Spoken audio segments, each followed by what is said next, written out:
Jamoa shunda kerak. Keladi, shunda skvoznoy teshadi, yo bunga deydi bo'lmadi deydi. Keyingisini teshadi, keyingisini teshadi. Nimaga u? Sen o'zing sohangda haq ekansan, men seni o'rgandim, eshitdim degan prorab juda kam. Bu yerda hamma bir-birini hurmat qilib eshitadi. O'rtada berib qo'ysam, keyingisini qo'shib yurish kerak bo'lib qoladi. O'shaning uchun ham mana shu yetuklik sarini tashkillashtirdik. Sizlar har doim kech qolib yuradi degan tasavvur ham ko'pchilikda uyg'onib qolgan. Shu darajaga kelgan o'sha. To'g'risi shu o'zi, chunki kravatni isichishi men to'g'ri bilmayman. Aka deyman, mana bu obyemingiz $4000. Biz do'konchimiz, asosan faoliyatimiz do'konda savdo qilish. Ukam Toshkentda deydi. Просто sizlar tomonidan qanaqa fikr bor?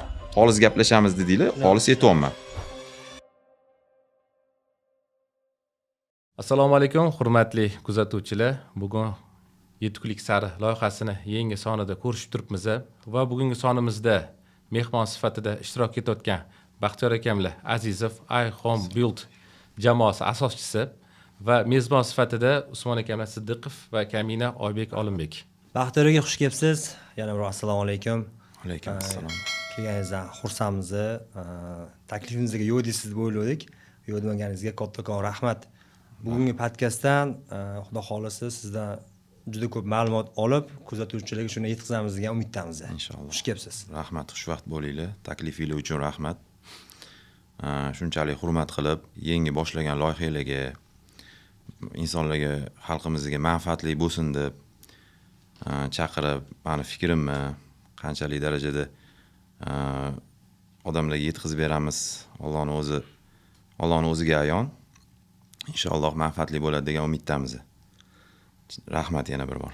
Savolimiz shuki, birinchi savolimiz yetuklik sari deganda birinchi navbatda nimani tushundingiz? Chunki bu savolni biz oldingi sonimizda bergan paytimizda aytdikki, ya'ni bu podkastimizni, bu loyihamizni an'ana sifatida hammaga shu savolni berishni niyat qilganmiz. Shuning uchun o'z fikringizni bildirsangiz. Xo'p, avvalambor barchaga assalomu alaykum. Yetuklik sari deganda avvalam Alloh hammamizni yetuk qilib yaratdi. Sohalarga keladigan bo'lsak, biron bir sohada yetuk bo'lish uchun birinchi navbatda bilim olish kerak. Bilimsiz hech qaysi inson yetuklik darajasiga erisha olmaydi deb bilaman. Yaxshi loyiha boshlabsizlar, Alloh xayrli qilsin. Yetuk bo'lish uchun bilim va ustoz ko'rish kerak deb o'ylayman.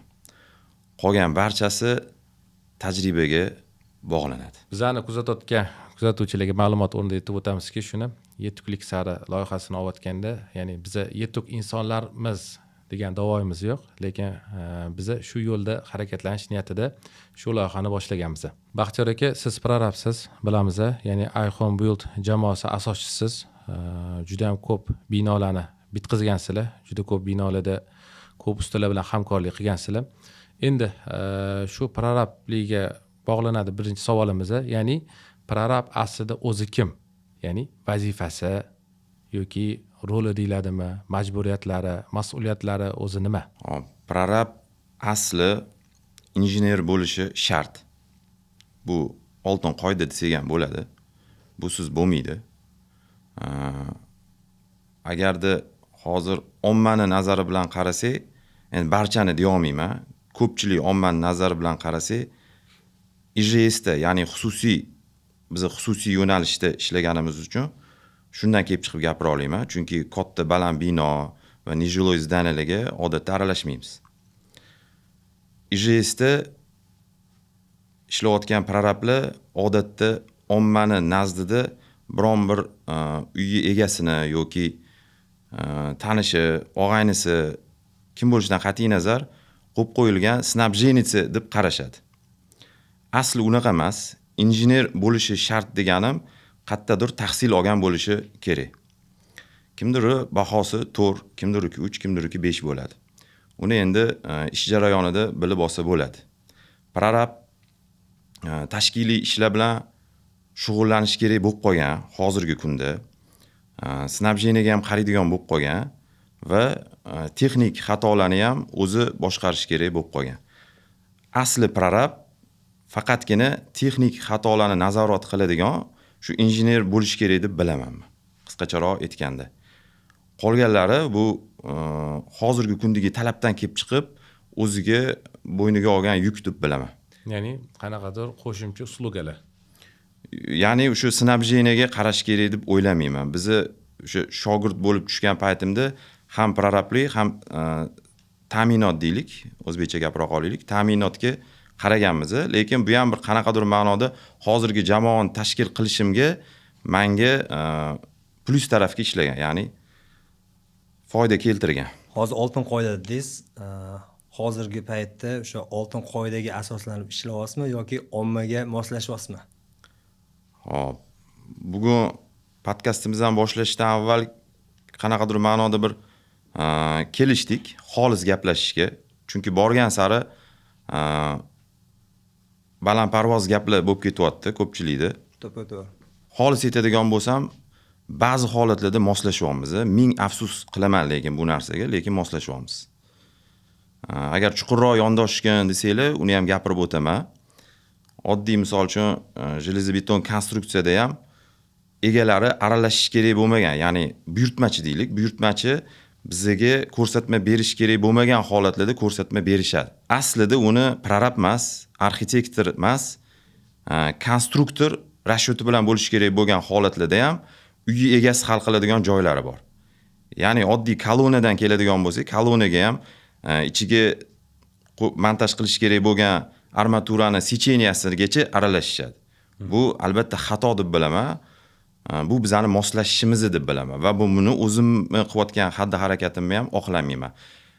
Endi bu holatlar uchragani uchun bor moslashyapmiz desak ham bo'ladi. Kezi kelganda aytib o'taman, inshaalloh biz ham shu bir jamoa tashkil qildik, spetsialistlar jamoasi.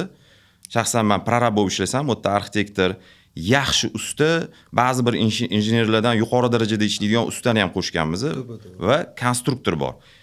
Mehmonimiz sifatida xuddi sizlarga o'xshab bizani shu o'ylagan loyihamizda ham mehmonlar keladi. Ya'ni santexnika, injenerlik santexnika bo'yicha xudo xolasa Usmon aka sizni ham taklif qilamiz biz ham.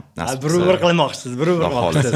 Xudo xolasa. Xudo xolasa. Yaxshi niyat. Bizning ham asosiy maqsadimiz inshaalloh manfaatli bo'lsin hammaga degan maqsad. Ya'ni saviyani o'stirish, ya'ni o'sha insonlar biron 100% deya olmayman-ku, misol uchun 50% bo'lsa ham ma'lumotga ega bo'lsa, kimni tanlashda, qurayotgan uyida o'zi yashasa agar, o'zi kelajak avlodga qoldirib ketish maqsadi bo'lsa, niyatda qurayotgan bo'lsa, albatta odamlar ertaga o'zi bozordan buyurtmachilarni o'zi bilimsiz insonlarni chiqarib yuboradi.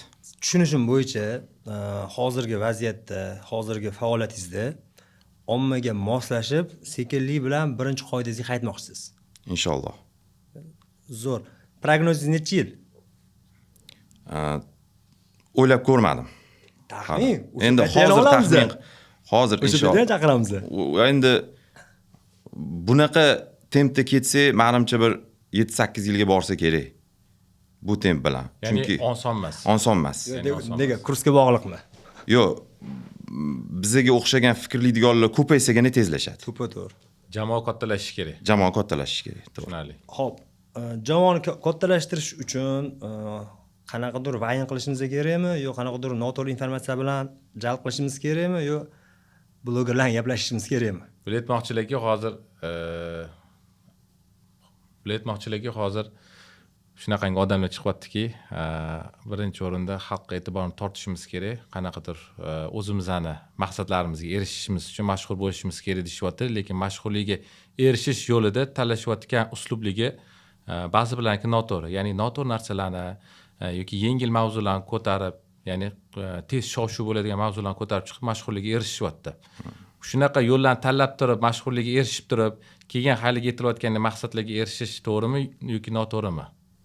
Nima desam bo'ladi? Endi marketing nuqtai nazaridan qaraydigan bo'lsak, shov-shuvli qilib kirib kelib, keyin odamlarga o'zimizning g'oyani singdirsak, to'g'riroq bo'ladi. Ya'ni har narsada, har ishda to'g'rirog'i ilm bilan, bilim bilan to'g'riroq yondoshilsa, ilm ega bo'lgandan keyin bilim bo'ladi. O'sha bilim bilan yondoshilsa, tezroq erishamiz. Men hozir 7-8 yil dedim. Aslida men o'zim shaxsan bunaqa yo'l bilan kirib kelishni xohlamagan bo'lardim. Marketingda shov-shuv kerak dedingiz. shov-shuvni hozir ko'ryapmiz. Endi balkim foydalidir. Bizning sohani bizning ko'z bilan qaraganda foydasiz informatsiya berib turib shov-shuv bo'lyapti, lekin o'sha qaysidir foydalanuvchilar o'shani shablon qilib olyapti. Bu qanchalik haqiqatga yaqin va uzoq? Va keyingi savol, u o'sha bilan shov-shuv bilan trendga chiqib oldi. Ertaga orqaga qaytib o'sha joy o'ziga ko'rsatsa uyalib qolmaydimi? Endi inson xatodan xoli emas. Balkim bu sohaga kirib olish uchun shunaqa uslubda kirib kelishayotgandir. Falonchi, pistonchi deb ism bermaymiz. Lekin o'zingizlar ham guvoh bo'lib turibsizlar. Haqiqatda bunaqa holatlar ko'p uchrayapti. Ya'ni u bilimga ega emas. Mana kelinglar sizlarni yo'nalishdan olaylik. Ya'ni Klimadens misol uchun jamoasi deymizmi, misol uchun bu firmami, nima deb nomlasak ham, mana brend deylik, Klimadens brendi santexnik ustalarni, kasb egalarini, spetsialistlarni o'ziga jamlagan jamoa. Ya'ni proyekt bilan ham shug'ullanishadi, rashyot bilan to'g'riroq, hisob kitob bilan ishlanadi. To'g'ri yondashilgan deb bilaman, buni kelajagi bor. Bir kunmas bir kun tushunib yetgandan keyin ular afsuslansa kerak, agar haqiqatni ko'ra bilsa. Ko'ra bilmasa, umrini oxirigacha menimcha afsuslanmaydi bu qilgan ishidan. To'g'ri. O'shaning uchun ham mana shu yetuklik sarini tashkillashtirdik. Mayli 100 ta odam ko'rmasin, 3 ta odam ko'rsin, o'sha 3 ta odam ham ko'rib xatosini bilsin. Ko'zi kech ochilgandan ko'ra o'sha vaziyatdan kelib chiqib. Endi siz sohangizga qaytamiz. Uy qurmoqchiman. Nimadan boshlashim kerak? Nimadan boshlasangiz boshlang-u, nech pul ketadi deb boshlamang. Zo'r. Ya'ni nima demoqchiman, endi ozgina hazilona bo'ldi-yu. Lekin bu hazilomuz emas, bu haqiqat. Yo, sizning savolingiz emas, meni javobim nazarda tuting. Bu haq, chunki bu bor narsa. Bor narsa. Ko'ramiz-yu, ko'rmaymiz, qarasa uyat bo'ladi. Shunaqa. Sifatga erishish uchun pul birinchi o'ringa qo'yilsa, erishib bo'lmaydi. Buyurtmachi kelib, birinchi odam mana nima desam bo'ladi? Okamizni bizning arxitektorlar Azizov Farhod, misol uchun ko'pchilik taniydi, taniganlar bor, bu sohaga ozgina qiziqqan odam bo'lsa bilishadi. Proyekt, ya'ni loyihalashtirish jarayoni birinchi o'rinda turadi. Ya'ni mijoz kelib buyurtmachi murojaat qilganda loyihachiga murojaat qiladi. Kelganda nech pulga chizasizlar, keyin bu chizib bo'lgandan keyin nech pulga qurib berasizlar desa, ularga sifat muhim emasligini aniq biz ayta olamiz. Balkim u cho'nchakdagi pulni hisoblab sizga shu savolni bergandir. Qurilish cho'nchakdagi pulga, ya'ni uni ya'ni finansiy holatidan kelib chiqib belgilanadigan soha emas.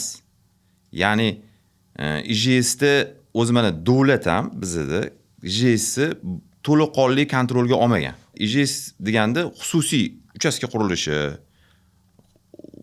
qurilishi desak to'g'riroq bo'ladi. IJS deganda shunaqa. Yoritadigan bo'lsak, ba'zilar bilmas. Buni rashifrovkasini hammamiz ham orzu qilsak, O'zbekda o'zi qo'liga bir qism tushib qolsa, birinchi o'rinda uy qurishga harakat qiladi-yu. Uylanish qoldimi? Endi u yoshdan o'tdik, bizga qiziq emas. Xo'p, xususiy qurilishda davlat ham misol uchun kontrolga to'liqonli olmagan. Nimaga desak, bunga spetsialist, ya'ni mutaxassis yetishmovchiligi bor. Agarda sizga kelib, hozir bor bu narsa qo'yilgan, nechidir kvadratdan o'tsa, menja dokumentatsiyaga aralashmayman, prorab bo'lganim uchun, loyihalashtirish jarayonida qilishadi u narsani. Nechidir kvadrat yoki binoni kubaturasi oshib ketsa, uni ya'ni gassin deydi, shu nazorat ostida quriladi. Davlat qurilish nazorat inspeksiyasi. Shunaqa, inspeksiya anaqa bo'ladi va konstruktor rashyoti majburiy bo'ladi. Sovetdan o'tkaziladi va hokazo. Unaqa holatlarda majburiy ravishda kontrol bo'ladi. Uni egasini, ya'ni buyurtmachini finansiy anaqasidan kelib chiqib, ya'ni holatidan kelib chiqib qarab o'tirilmaydi. Talab. Talab shunaqa. Nega mana katta uy qurmoqchi bo'lgan buyurtmachida uni xohishiga qaralmayapti-ku. Sovet bunga ruxsat bersagina konstruktor rashyoti bilan bo'ladi bu narsa. Xohlaydimi, xohlamaydimi? Misol uchun 22 talik armatura tashash kerak bo'lgan joyiga 22 talikni majburiy tashlattirishadi. Va uni o'tqiza olmaydi, bo'lmasam hujjatini ola olmaydi ertaga. Bino qurib qo'yadi, yotadi. Kelib yana uni usilit qildirishni xohlamasa, ya'ni usilini mustahkamlash, yana qo'shimcha bir anaqa jarayonga qo'shimcha xarajatga tushgisi kelmasa, majburiy ravishda qiladi. Endi 2 qavatli bino-ku, ota-bobomiz qurgan, misol uchun binoli paxsadan yoki xomg'ishdan qilinganlar ham turibdi deyshadi. Shu bitta narsani tushunib olaylik. Bino poydevorsiz g'ishga o'rnatilsa ham turadi. Mavzudan chetlashib ketyapmizmi yo'qmi bilmayman, lekin men prorab sifatida, injener sifatida taklif qildinglar, o'zimga tegishli bo'lgan yo'nalishda kelib chiqaman. U turadi qachonki o'sha yuqori balli yer qimillagunga qadar. Endi albatta Alloh saqlasin deymiz. Bu bizning qo'limizda bo'lmagani uchun bu bilimlar bekorga o'rgatilmaydi. O'sha 9 balli sistemaga mo'ljallangan panelli eski domlar ham bu o'zi nozik masala, buni aytishim noto'g'ri. Ba'zi bir, hamma emas, ba'zi bir hozirgi qurilayotgan yangi JKlardan yaxshiroq deb bilaman. Ya'ni mustahkamroq, to'g'ri qurilgan deb bilaman. Hozir paxsa yo'nalishida fikringizni arifmetikaga, geometriyaga bog'lasa, aksioma desa bo'ladi-da. Isbot talab qilmaydigan haqiqat. Chunki o'sha uylarda yashaganmiz, ko'rganmiz, mana eshak qo'shlarda hali ham o'sha sinchli 2 qavat, 3 qavatli uylar bor. To'g'ri. Lekin hozirgi prorablar yo'q, bo'lmaydi, u qilmaydi, bu qilmaydi. Balki men noto'g'ri gapirayotgandirman. U uyni quradigan odam yarimidan ko'p pulni podoliga, betoniga berish kerak, lekin 9 balli zilzilani kutib yashash kerak. Shunaqa. Agar o'sha bir kunmas bir kun yer qimillaganda, kechqurun tunda miriqib uxlayotgan paytida yuz berib qolsa, bu fojiali bir holat yuz berishi mumkin. Xo'p, shundan kelib chiqib nima maqsad berasiz? Paxsali uy qilsanglar bo'veradi yoki pul ketsa ham poydevor baqvat qilinglar. Endi quruvchi sifatida men omonat uy quringlar demayman. Bun bilan paxsali uy omonat demoqchi emasman. Yana o'sha chuqurroq javob beradigan bo'lsam, yer qimillashgacha, yer qimillaydigan zonada, ya'ni seysmik zonada biz istiqomat qilamiz. Ba'zilar rossiyskiy youtuberlarni ko'rib solishtirishadi. Mana dala hovli quryapti, biron bir armirovkasida men 22 lik yoki hatto 18 likni ko'rmadim ishlatayotgan deydi. Rossiyani zonasi bilan bizani zonani solishtirish bu mutlaq suratda xato hisoblayman buni. Istagan konstruktoringizga murojaat qilib bu savolni bering. Shunaqa fikr chiqadi ulardan. Baxtiyor aka, qurilishda, uy qurilishida uy egasiga nima 3 ta narsaga pul sarflattirmagan bo'lardingiz? Hozir ko'rmaganmiz, chiqib olgan, o'qimagan, bilmagan, kimdandir o'rganib andoz olgan, o'shani uy egasiga olib keladi, mana buni qilish kerak ekan deb. Yo'q, buni qilmang. Sabab mamnaqa deb asosiy 3 ta punkt. Xo'p, birinchi o'rinda hamma ish loyihadan boshlangan singari loyihachini o'zi mutaxassisiga murojaat qilishini tavsiya qilgan bo'lardim va bunda juda katta pulli, ya'ni nima desam bo'ladi? Xarajatda deylik. Ortiqcha mablag'dan qutqarib qolgan bo'lardim bun bilan, bu tavsiyam bilan.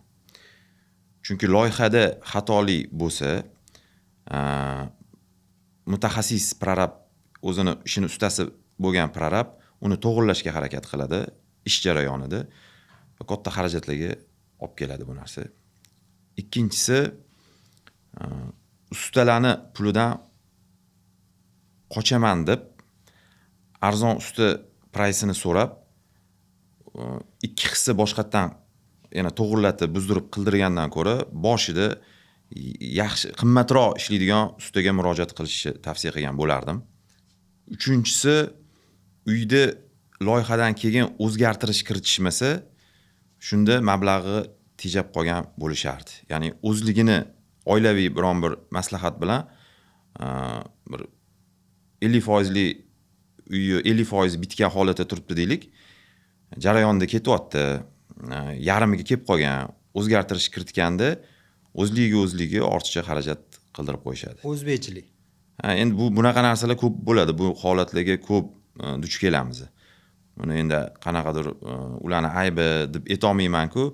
Yana birinchi gapirib o'tgan, ya'ni loyihaga qaytsak to'g'riroq bo'ladi. Aslida loyiha to'g'ri bo'lgan bo'lsa, to'g'ri insonga uchragan bo'lsa, prorab sifatida hammasi o'zini iznida ketadi. Xarajatlar ham o'zini o'rnida ketadi. Endi klasslar bor. Boyiga aytgan anaqangiz bo'yicha, mavzuimiz bo'yicha boshlang'ich klass, o'rta klass, yuqori klass. Uni mijoz bilan oldin belgilanib oladi va o'sha tizim bo'yicha olib ketilaveradi, shablon bo'yicha. Hozir xuddi shu savol teskarisiday Baxtiyor aka. Misol uchun siz uy egasisiz, prorabga murojaat qilyapsiz, lekin shu sohani yaxshi bilasiz. Endi mutaxassis darajasida emas, lekin bilasiz. Ha, shu nima 3 ta narsani qildirmagan bo'lardingiz prorabga? Bu qiyinroq savol bo'ldi menga. O'ylab ko'rmagan ekanman. Chunki o'zim shu soha egasi bo'lib turib, prorabga murojaat qilishim menimcha bilmadim. Bunga javob berishim qiyinroq lekin. Buyurtmachi prorabga murojaat qilayotganda uy egasini o'rniga o'zingizni qo'yib ko'ring demoqchisiz. Shunaqa. Buyurtmachida endi ozgina o'zida misol ma'lumot bo'lsa, bir ikkita uy qurgan deylik yoki shu sohada o'qib chiqqan, lekin bu sohada ketmagan, o'zi boshqa sohaga urib yuborgan o'zini. Biladigan odam, albatta ular to'g'ri yondashadi. Yana nima desam bo'ladi? Yo'q, qochmayman. Yana qaytarib aytaman, bu men uchun og'ir savolda, qiyin savol. Bo'pti, yengillashtiramiz. Siz uy egasiz, men santexnik montajchiman. Sizni xabaringiz bor, men sizni injenerligingizni bilmayman. Kelyapman, okey deyapman, sizga arzon tushadi. Batarya ilmiymiz, uyingizni hamma joyini tupli pul bilan isitib beraman deyapman. Santexnika bo'yicha umumiy ma'lumotga ega insonda. Va siz pensiyaga chiqqansiz, hamma detalini bilasiz. Yo'q, unaqa emas. Men qo'shilmayman bu fikringizga.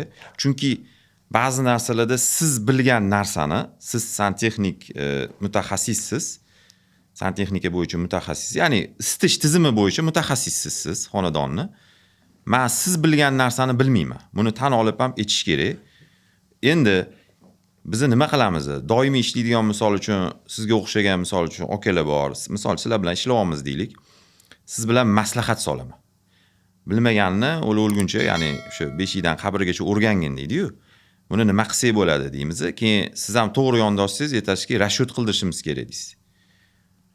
Ya'ni hisobga o'sha rashyot qildirgandan keyin to'g'riroq yondashgan bo'lamiz aslida, to'g'rimi? Siz sohangizdan menga misol mijoz buyurtmachi savol beryapti, to'xtang, mutaxassis chaqiramiz deymiz. Menda umumiy ma'lumot bor. Umumiy ma'lumot bo'yicha siz noto'g'ri chiqib ketayotgan bo'lsangiz, men uni to'g'rilayman. Xo'p, bitta sal chetlashaman mavzudan. Installyatsiya o'rnatasizlar doim. Installyatsiyani men 102 103 ga qo'yaman. Atmetkasidan. Installyatsiyaning o'zida atmetka bo'ladi. Bilmaganlar uchun bu. Nimaga desangiz, shunaqa prinsipda ishlayman. Unga ham yana chuqur kirish shart emas. Uslubimiz shunaqa. Lekin ko'p santexniklar o'sha 1 mi toza poldan 1 ga qo'yib ketadi. 1 metrga, ya'ni balandlikda. Ya'ni o'sha belgilangan balandlik 1 bo'lsa 1 qilib ketish kerak deydi. Prorab sifatida men 103 ga qo'ydiraman. Santi bir xilla aytadi, nimaga deydi. Bo'lib qo'yur, shuni qo'yib ketaver deyman. Bu meni sirrim bo'lsin. Ko'ryapsizmi? Siz men bilan maslahatlashish shart emas. Bilyapsiz meni. Men sizdan o'rganman. U 1 degani u ustida o'qiganini qilgan. Siz o'qigansiz, ko'rgansiz, o'qigansiz, xato kamchiligi bilan shuning uchun 1 2 1 3 ga qo'yasiz. O'shaning uchun men kirdim. Boyaga tegma qaytaman. Bitta qisqa va lo'nda javob beraman. Sizni odzifingizga qaragan bo'lardim. Ya'ni tashqaridan sizga qanaqa odziv berilgan. Hozir oson, qulay, ijtimoiy tarmoqda sizga o'zi odamlarning o'zi odziv berib qo'yadi. Va agarda sarafanli radio bilan ishlagan bo'lsangiz, tavsiya bilan ishlagan bo'lsangiz, menga sizni kimdir tavsiya bilan bergan bo'lsa, undan qiziqaman va uni og'aynisidan qiziqaman. Kimlarning uyini qilgan bo'lsangiz, surishtirib qiziqqan bo'lardim. Meni tavsiyam buyurtmachilarga yaxshilab qiziqinglar. U nima ish qilgan o'zi? Iloji bo'lsa borib ko'rish kerak. Ko'rish kerak, yomon odziv qolmaganmi u prorab haqida degan bo'lardim. Ya'ni bilimga ega bo'lmagan buyurtmachiga osonroq yechim. bitta javob berib qo'ya qolaman buni. Ya'ni to'liq bo'ladi shunda. Rozi bo'lasiz? Yo'q, 3 ta savol dedingiz, ya'ni men Shu- umumiy qilib javob berib qo'ya Hozir qolaman. siz javobingizdan usta ham o'ziga javob olyapti. Xudo xolasa uy egasi ham kerakli ma'lumot olyapti. Uy egasi bir ikkita gaplarga ishlarni ko'radida, vaqtini qizg'anadi, ko'rib kelishga mayli 1 kun ketar, 3 kun ketar, lekin 3 yil, 5 yillab duo qilib, issiq kunda issiq choy ichib o'tirganlar bor-da. To'g'ri. O'shaning uchun men savolga yana qaytdim. Rozi bo'lasiz? To'g'ri, yo, rozimiz. Baxtiyor aka, keyingi savolni beramiz. Keyingi savolimiz shuki, biza do'konchimiz, asosan faoliyatimiz do'konda savdo qilish. Do'konda savdo qilganda biz asosan ikkita odam bilan gaplashamiz. Yoki usta, yoki uy egasi. To'g'ri, ba'zi bir holatlarda prorablar bilan ham savdo qilishga to'g'ri keladi. Lekin odatda usta yoki uy egasi bilan gaplashganimizda nima deyishadi desa, o'zimizdan qanaqadir tavsiyalarni berganimizda, o'zimizdan qanaqadir tajribamizdan kelib chiqib turib maslahatlar beradigan bo'lsa, yo'q, prorab mana bunaqa deyapti. Usta ham yo'q, prorab bunaqa deyapti deb turib, ya'ni prorab o'zini aytganini qildiryapti deb turib aytishadi.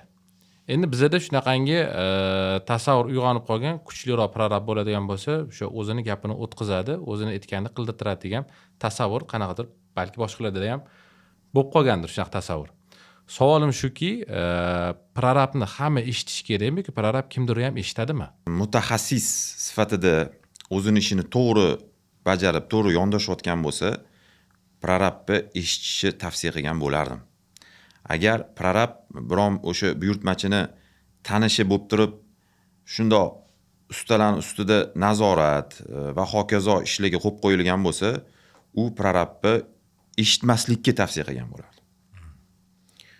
Endi sizlarni yo'nalishingizga keladigan bo'lsak, aynityapti deb gapirsak bo'ladimi? Masalan, o'zimizning tilda aytganda, ya'ni mana bu narsani qo'ymoqchiman, deyapti, buyurtmachi keldi va santexnikning o'zi keldi billada. Kim aynityapti desa, prorab deydi. O'zi aytib ketish lozim, shu o'rni kelganda, sizlar nega odatda ko'proq prorablar bilan chambarchas bog'langan holatda ishlamaysizlar? Men buni javobini ayta olaman. Chunki sizlarga murojaat qiladigan odam santexnik. U prorabli obyektda ishlayotgan santexnik bo'lsa ham, prorab nima deydi? O'zing yosh bo'lsa o'zing, yoshi kattaroq bo'lsa o'zingiz bilib overing deydi. Bu nimadan dalolat? Prorabni bu yo'nalish bo'yicha umuman bilimi yo'qligidan dalolat. Ozligidan. Ya'ni nima desa bo'ladi? Mana prorab hech narsani tushunmaydi bu sohada, yo'nalishda to'g'rirog'i. Santexnika aytadiki, soddaroq qilib aytganimda, o'zingiz bilib overing, men nima desangiz shuni qilamiz deydi. Ya'ni bizning sohamizda sal qiyinroq soha deb xulosa chiqarsak bo'ladi. Juda qiyin soha. Shunga aralashishga xohlamaydi shunga. Ya'ni boshqaroq kerak emas, qo'pol qilib aytganda. Yo'q, boshqaroq emas, u bilmasligidan aralasha olmaydi. Xohlasa ham aralasha Bu olmaydi. yerda hozir yana bitta qarash keladi. Bu yerda prorabni bilmasligimi yoki ishonchli, saviyali santexnik ustani yollaganimi? Yo'q, bu birinchi qarash deylik. Prorabni bilmasligi bo'lsa, endi hamma prorab ham bunaqa emas-ku. Bu bilan men noto'g'ri tushunmasin insonlar. O'zini bilimli ko'rsatyapti degan ma'noda aytmayapman. Bugungi yig'ilishimiz barchaga manfaatli bo'lish. Meni niyatim xolis. Sizlarniki kabi bilimsiz prorabda shunaqa demoqchiman. Bilimli prorabda agar shuni qilgan, mana shu narsa to'g'ri bo'ladi deb sizlarga shuni keltirib bersa, ya'ni asoslab bersa, albatta uni eshitish kerak deb bilaman. Sizlarning soha savol berdingiz menga, buni chetlab o'tish noto'g'ri deb bilaman, xato deb bilaman. Juda bu bilimga ega bo'lish kerak bo'lgan soha. Bilimsiz inson sizlarning sohaga kira olmaydi. Ya'ni tahsil olish kerak bunga ham va kerak bo'lsa oddiy misol shogird bo'laman desa ham qanaqadir kurslarda bo'lsa ham tahsil olish kerak. Aslida o'zi bu ham konstruktorlikka o'xshagan rashyotli narsa. Klimadens brendi santexnik ustalarni, kasb egalarini, spetsialistlarni o'ziga jamlagan bir jamoa. Ya'ni proyekt bilan ham shug'ullanishadi, rashyot bilan to'g'riroq, hisob kitob bilan ishlanadi. to'g'ri yondashilgan deb bilaman. Buni kelajagi bor. Men shunga aminmanki, boya ta'kidlab o'tganimdek, konstruktorlar xudo xolisa juda kerak bo'ladi. Ya'ni mana shu SMR jarayonida, ya'ni qurilish jarayonida korobka deylik, o'zimizning tilda gaplashuvdik. Korobka qurilish jarayonida konstruktor hozir ko'pchilik murojaat qilmayotgan bo'lsa, xudo xolisa konstruktorlarga mijozli ya'ni ishi tushadi. Ya'ni murojaat qiladi. Bu kun keladi. Men shuni umid qilib qolaman, kerak deb o'ylayman. Shunga o'xshab santexnika sohasida ham, ya'ni atapleniya sohasida ham, uyga isitish tizimida ham rashyotga murojaat qilishadi. Shu kun keladi. Ya'ni to'laqonli. Hozir foizi kam deb bilaman, ichida yurganim uchun. O'zingizlar ham savol berishingiz mumkin menga. Javob beramanki, o'zimiz ham har doim rashyot bilan ishlamaymiz. Ko'rona ishlaymiz. Santexnik bilan maslahat qilamiz, uy egasiga tushuntiramiz. Yana o'sha mavzu uy egasiga o'sha cho'ntagiga kirishga harakat qilamiz. To'pli polni Mamutda olib tashiylik desa, olib tashiylik desa, olib tashashga harakat qilamiz. Lekin ta'kidlaymiz doim, bu noto'g'ri, bu xato, o'zi rashyotli, buni noto'g'ri qilyapmiz deymiz. To'laqonli ko'nglim to'lib ishlamayapman-da. Tushunarli. Sizlarning yo'nalishda ham. Tushunarli. Agar prorab mutaxassis bo'lsa, bizning yo'nalishimizdagi o'sha santexnik usta yoki injener deyiladimi, o'sha mutaxassis bo'lsa, zakazchik uy egasi, klient, u ham nima deydi, saviyali bo'lsa, mijozimizdan saviyali bo'ladigan bo'lsa, bu yerda hamma bir-birini hurmat qilib eshitadi. Ya'ni, misol uchun prorab ustadan, santexnikdan ko'ngli to'q bo'lsa, ya'ni professionallik darajasini yaxshi baholaydigan bo'lsa, bizning sohaga kelgan paytda santexnik gapirsa, prorab eshitadi. Prorabga gapirish kerak bo'lgan, asl gapirish kerak bo'lgan joy kelganda prorab gapirsa, santexnik eshitadi. Bu nima deyiladigan bo'lsa, bu mutaxassislardan tashkil topgan jamoa bo'lsagina shu narsa, ya'ni shu gapga hojat qolmaydi. Faqatgina prorab gapiradi yoki faqatgina boshqa odam gapiradi degan xulosaga hojat qolmaydi hisoblaymiz. To'g'ri. Ya'ni o'rtaga tashlash kerak va uni birgalikda yechim topish kerak. Ya'ni to'g'ri tizimlashtirish kerak deydi-ku. bunga o'sha chiqayotgan muammo yoki hal qilinishi kerak bo'lgan masalani loyiq bo'lgan odamgina muhokama qilib o'zini fikrini bildirib, shuni yechimini o'sha loyiqli darajada amalga oshiradigan bo'lsa, shundagina o'sha odam gapini prorab bo'ladimi, usta bo'ladimi, egasi bo'ladimi, hamma eshitadi. Shu boyagidek Baxtiyor akam boshida aytgan gaplari, prorab faqat prorabligini qilsin, qolgan ishini o'zini mutaxassisga topshirilishi kerak degan narsa. Shunaqa. Agar chuqurlashsak shunaqa, lekin atmetga masalalari, keyingi etapga bog'lovchi masalalarda prorabsiz bo'lmaydi deb o'ylayman. Faqatgina santexnik o'zini ishini mukammal qilib ketishi mumkin. Siz misol uchun mukammal deganda ham inson 100% hech qachon mukammal bo'la olmaydi kasbda. Harakat qilamiz. Biz umrimizning oxirigacha o'rganamiz. Bizda ham xatoliklar ko'p, tan olib aytaman. Misol uchun ekranda o'tiribman, lekin tan olib aytaman, xatoliklar ko'p. Uni borgan sari men to'g'rilashga harakat qilaman. U xatolik men aybim bilan bo'lgan bo'lsa, men o'zimni shaxsiy sarmoyamdan to'g'rilashga harakat qilaman. Agar xatolik ustani aybi bilan bo'lgan bo'lsa, ustani o'ziga uni tushuntirishga harakat qilaman. Ustani sharoiti uni qoplamasa, baribir prorab to'lab beradi. Chunki biz jamoaviy ishlaganimizdan keyin uni ham qanaqadir ma'noda sindirishimiz kerak emas, lekin aytib qo'yamizki, bu xatoni qildingmi, qaytadan qilmagin deb, santexnik bo'lsin, elektrik bo'lsin. Bu bilan men ustalarni kamsitmoqchi emasman. Ba'zida ustalarning ham mardlari borki, bo'ldi, men xatoni qildim, to'g'rilayman.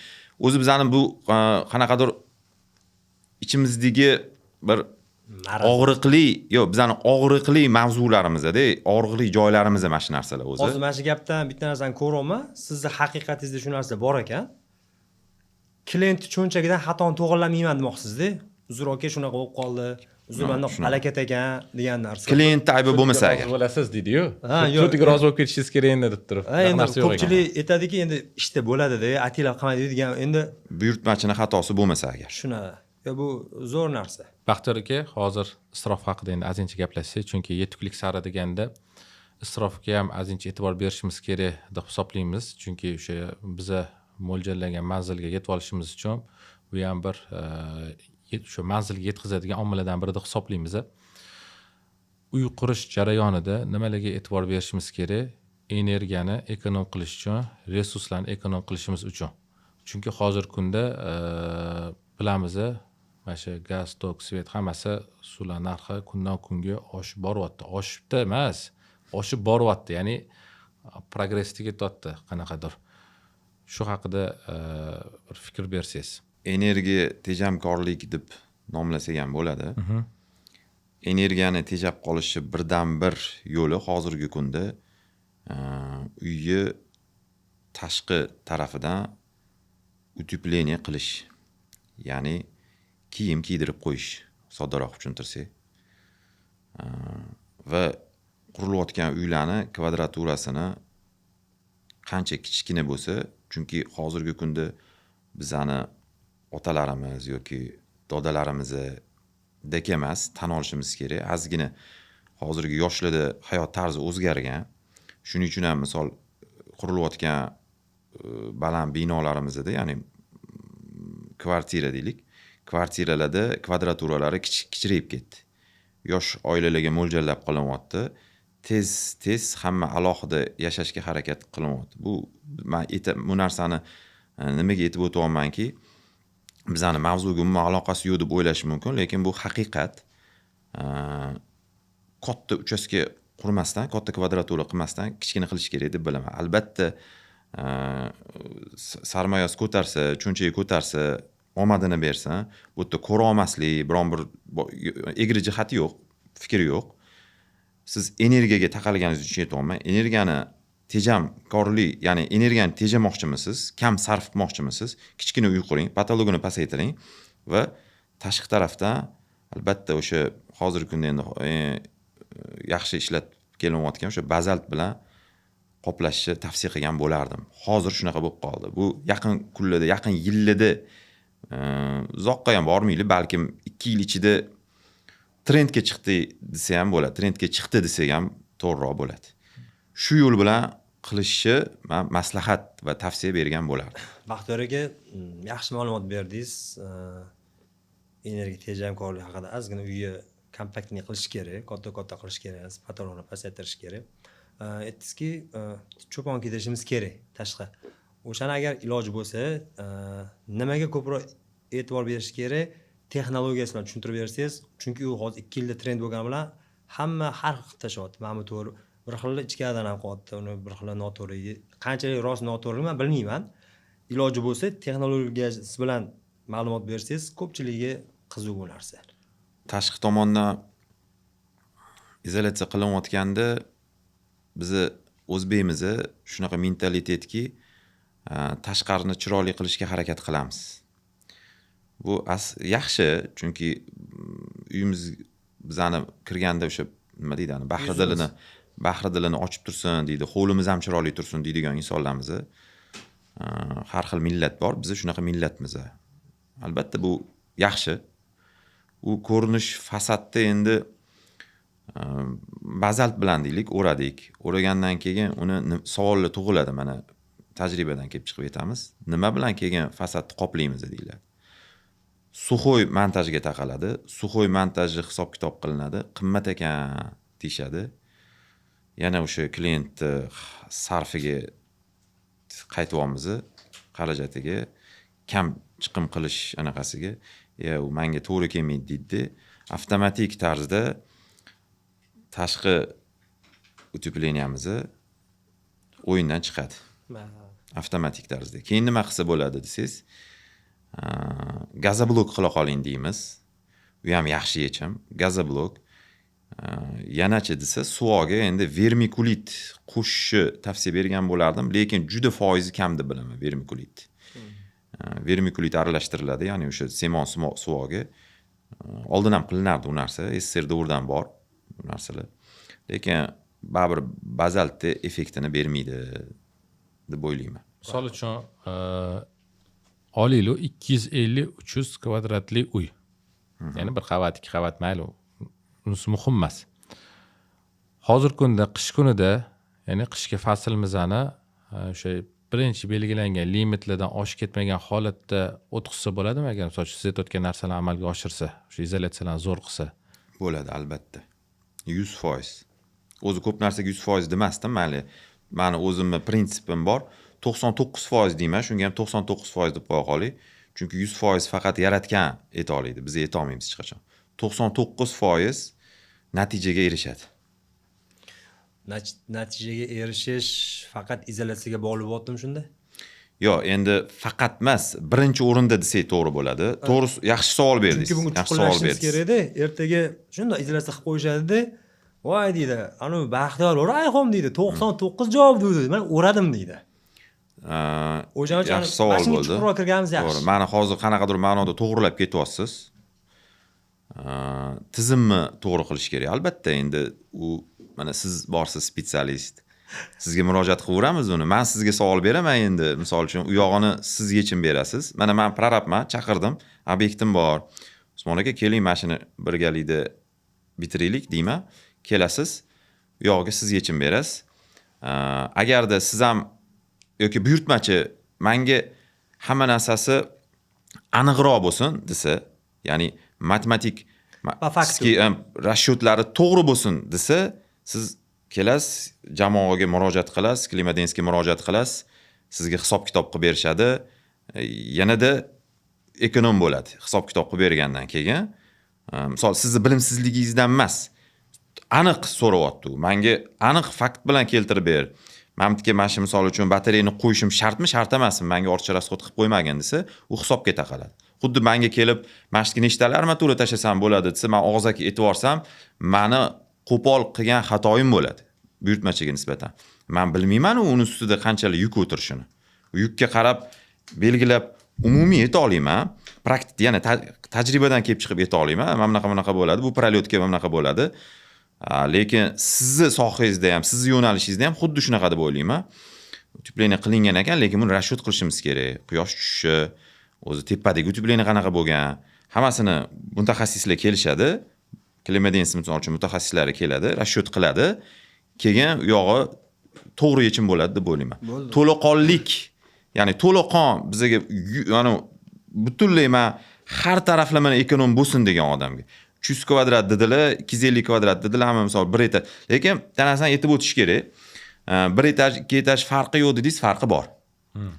Qanchalik korobka yig'inchoqroq bo'lib tepaga qarasa, chunki pastsi issiqligi qanaqadir ma'noda bo'lsa ham qisman, bu ham yana ta'kidlab aytaman, og'zaki aytiladigan emas, hisob kitobli masala, tepani isitishga ishlaydi. Va kotelning o'rtada joylashsa, binoda yanada yengil bo'ladi. Hozir men gapingizdan shu ma'noni oldimki, men prorab bo'lganim bilan baribir birinchi mutaxassisni eshitaman, oldin og'zaki ma'lumot, keyin yana undan ham keyingi eta mutaxassisga o'tib, undan fakt so'rayman, hisob kitobni demoqchisiz. To'ppa-to'g'ri shunaqa. Hammasi hisob kitobga tayaniladi. Qurilish shundan iborat butunlay. Boya nimaga o'zi prorab aslida kim degan savolni berdik, temadan qaytamiz, boshiga qaytamiz. Prorab degani hozir bir hammasini tushunadi-da. Mana kim gapirsa aytganimni qil deydi. Uy egasiga qo'yib qo'ygan bo'ladi. Mana deydi. Pardani qanaqa tikamizni prorabdan so'raydi. O'shaning uchun hozir so'radik, hozir javobingizdan mana prorab kimligi, vazifasi kimligi sekin-sekin chiqib kelyapti. Shuning uchun ham bizda jamoada arxitektor, dizaynerlar bor. Men ularning ishiga aralashmayman. Rang masalasida Baxtiyor aka deydi, malarlar mana rangini qanaqa qilib yuboramiz deymiz. Interyer dizayn chizilgan bo'ladi.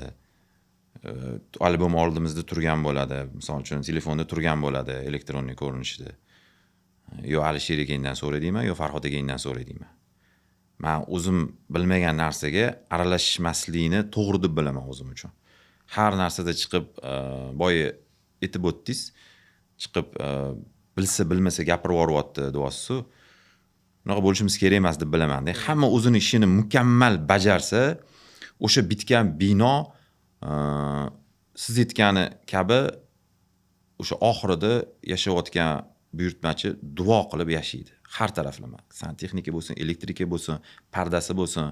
Oddiy pardachi kelib pardani noto'g'ri osib ketsa, pardaga meni nima aloqam bor? Prorabga. O'shani aytayapman-da. Bor. Rangini, tikilishini, uni uslubini arxitektor dizayner belgilasa, pardani osishdan oldin gips karton jarayonida men uni karniziga tashab ketadigan konstruksiyamga bog'liq. Men shunda pardaga bog'liqlik joyim bor. Prorabni Mana jamoa shunda kerak. Universitet prorabni kimligi? Jamoa shunda kerak. Keladi, shundoq skvoznoy teshadi, yo bunga deydi bo'lmadi deydi. Keyingisini teshadi, keyingisini teshadi. Nimaga u? Tepasida shu mustahkam qochish uchun zich material tashlab ketilmaganligidan dalolat. O'tda yo prorab ishlamagan, ishlagan prorab nazorat qilmagan yoki bo'ldi boshqa yo'li yo'q o'zi. Yo prorabsiz ishlangan, Shunaqa. nazorat qilmagan. Agarda uyi o'zida saviya bo'lsa, bundan ozgina bilimi bo'lsa, o'zi tashlattirib ketaveradi. Men aytmoqchi emasman, faqat va faqat prorab bilan ishlanglar demoqchi emasman bu bilan. Tushunmagan odam murojaat qilinglar. Chunki bino navara, evara, chevaragacha xizmat qilish kerak deb bilaman. Xudo xolasa. Inshaalloh. Baxtiyor aka, oldingi podkastimizda Usmon aka bilan mehmon bo'lganlarida bir fikr bildirgan edilar, ya'ni shu muhokama qilayotgan mavzularimizni shu sohamizni, ya'ni boshqa soha egalari bilan ham muhokama qilaylik, o'shalarni nuqtai nazardan ham bir ko'rib chiqaylik degan bir talablar bo'lgani uchun bugungi podkastimiz, ya'ni siz bilan, prorab bilan bo'lyapti. Xo'p, o'shaning uchun sizni fikringiz kerak. Misol uchun siz aytasiz, hali sizlar yaxshi, sizlar mutaxassislar, sizlar bilasizlar deyapsiz, lekin mayli. Просто sizlar tomonidan qanaqa fikr bor bizga nisbatan? Ya'ni uyni qaysi uslubdan foydalangan holatda isitish to'g'ri deb hisoblaysizlar? Hozirgi kunda faqatgina luchovoy tizimda qilishni to'g'ri deb bilaman o'zim uchun. Ya'ni isitishda. Teplый pol kerak demoqchisiz, agar adashib savolni to'g'ri tushunganmiz. Kerakmi yo'qmi o'zi, to'g'rimi? Balki u ham bor. Savolingizdan shuni tushundim men, agar to'g'ri tushungan bo'lsam. Endi birinchi o'rinda o'zi batareya bilan isitiladi. Ya'ni radiator bilan isitiladi va konvektor. Bizda iqlimimizni bitta narsani hisobga olib ketaylikki, konvektorni qo'ymaslikka men tavsiya qilmayman, chunki hozir buni ko'rgan boshqa santexnika birodarlarimiz bor, mutaxassis. Men u narsaga chuqur kirmaganman deb boshida ham ta'kidlab aytdim. Umumiy tushunchaga egaman. Nimaga konvektorni yomonlab chiqdingiz? Yomonlamayman. Bizani iqlimni ham hisobga olinglar. Men quruvchi sifatida umumiy ko'rganim uchun keng doirada o'ylashga majburman. Faqatgina qo'ydim, isitdim bo'ldi emas. Chang yig'ilgandan keyin u changga haydaydi. Chang haydagandan keyin pardani qoraytiradi. Bizani o'zbeklar emas, bizani O'zbekistonimizni quyoshli o'lka zashita deydi, zashitka deyshadi pardachilar, shuni qiladi. Ana o'sha zashitga qorayib ketadi. Ventilyatorli qo'ymasangiz, KPDsi niskiy bo'ladi. Mendan yaxshi bilasizlar uni. To'g'ri. Agar xato gapirayotgan bo'lsam, meni to'g'rilab ketinglar. To'g'ri. Ventilyatorsiz qo'ygandan qo'ymagan yaxshi deb bilaman. Ventilyator yana minus taraflari bor. Endi hozir kuchayib ketdi. Texnologiya rivojlanib ketdi. Balkim sizlar shu anaqalarda, qanaqadir ko'rgazmalarda qatnashasizlar, chet davlatlarda qatnashasizlar, borasizlar. Balkim tovushi pastroq, ya'ni detsibeli pastroq tovushli ventilyatorliklar chiqqandir. Men unda orqada qolgandirman, bilmay qolgandirman. Lekin tovushi baribir bor deb bilaman. Qanaqadir ma'noda uxlagan odamga g'ashiga tegsa kerak. O'zi uxlay olmayotgan odamga, qiynalib uxlaydigan insonga qiyinchilik tug'dirsa kerak deb bilaman. Ana bog'liq joylari ko'p demoqchiman-da. Faqatgina isitdim bo'ldi emas. Shuning uchun chiroy jihatidan, hozirgi stilistika deylik, ba'zi uslublarda konvektor yaxshi yechim. Fransuzskiy rom deymiz, polgacha bo'lgan romlarda, ya'ni panorama bo'lib qo'yilayotgan romlarda qo'ygan afzal. Endi qo'ya olmasak, premium klassda ishlayotganlar hech qachon o'tga radiator qo'ymaydi. U birinchidan uni mustahkam qilib qo'yishi o'zi bir masala. Usmon akam juda yaxshi bilsalar kerak buni. Ko'rinish, estetika jihatidan juda xunuk bu narsa. Shuning uchun batareya bilan va teplый pol bilan chiqib ketish yaxshi. Agar uslubimizda uyni katta foizi o'sha polgacha bo'lgan romlar, ya'ni polgacha deganimda chuqurroq to'xtalib o'tay. Romimizni eng tek qismi soddaroq tushuntiryapman-da, odamlarga tushunarli bo'lsin deb. O'sha bizani 0 polimizga tushib turgan romni nazarda tutyapman. Внутрипольный konvektor ana o'zi shunaqa joylarda ishlatilishi kerak o'zi. Bizi shundan qochamiz внутрипольный konvektorda o'sha ovoz birinchi minusi xolis gaplashamiz dedik-ku, balkim sizlar olib kelib внутрипольный konvektor sotayotgandirsizlar. Yo'q hali. Ha, endi sotayotganlarga bu hozir yomon udar bo'ladi-da, meni gapim. Men qo'ymaylar demayman, yana ta'kidlab aytaman. Sen prorabsan, prorabligingni qil, nima qilasan tushunmagan narsaga aralashib deyishligi ham mumkin. Lekin boshqa masalani ham ko'ringlar. Ya'ni meni fikrimni to'g'ri qabul qilinglar demoqchiman. Parda qoraygandan keyin ayollarimiz qiynaladi. Agar boy xonadon bo'lsa, uni olib borib kimgadir yuvdiradi. O'rta xonadon bo'lsa, ayolini o'zi yuvadi uni. U doimiy yuvish kerak va yuvganda ham oqarmaydi.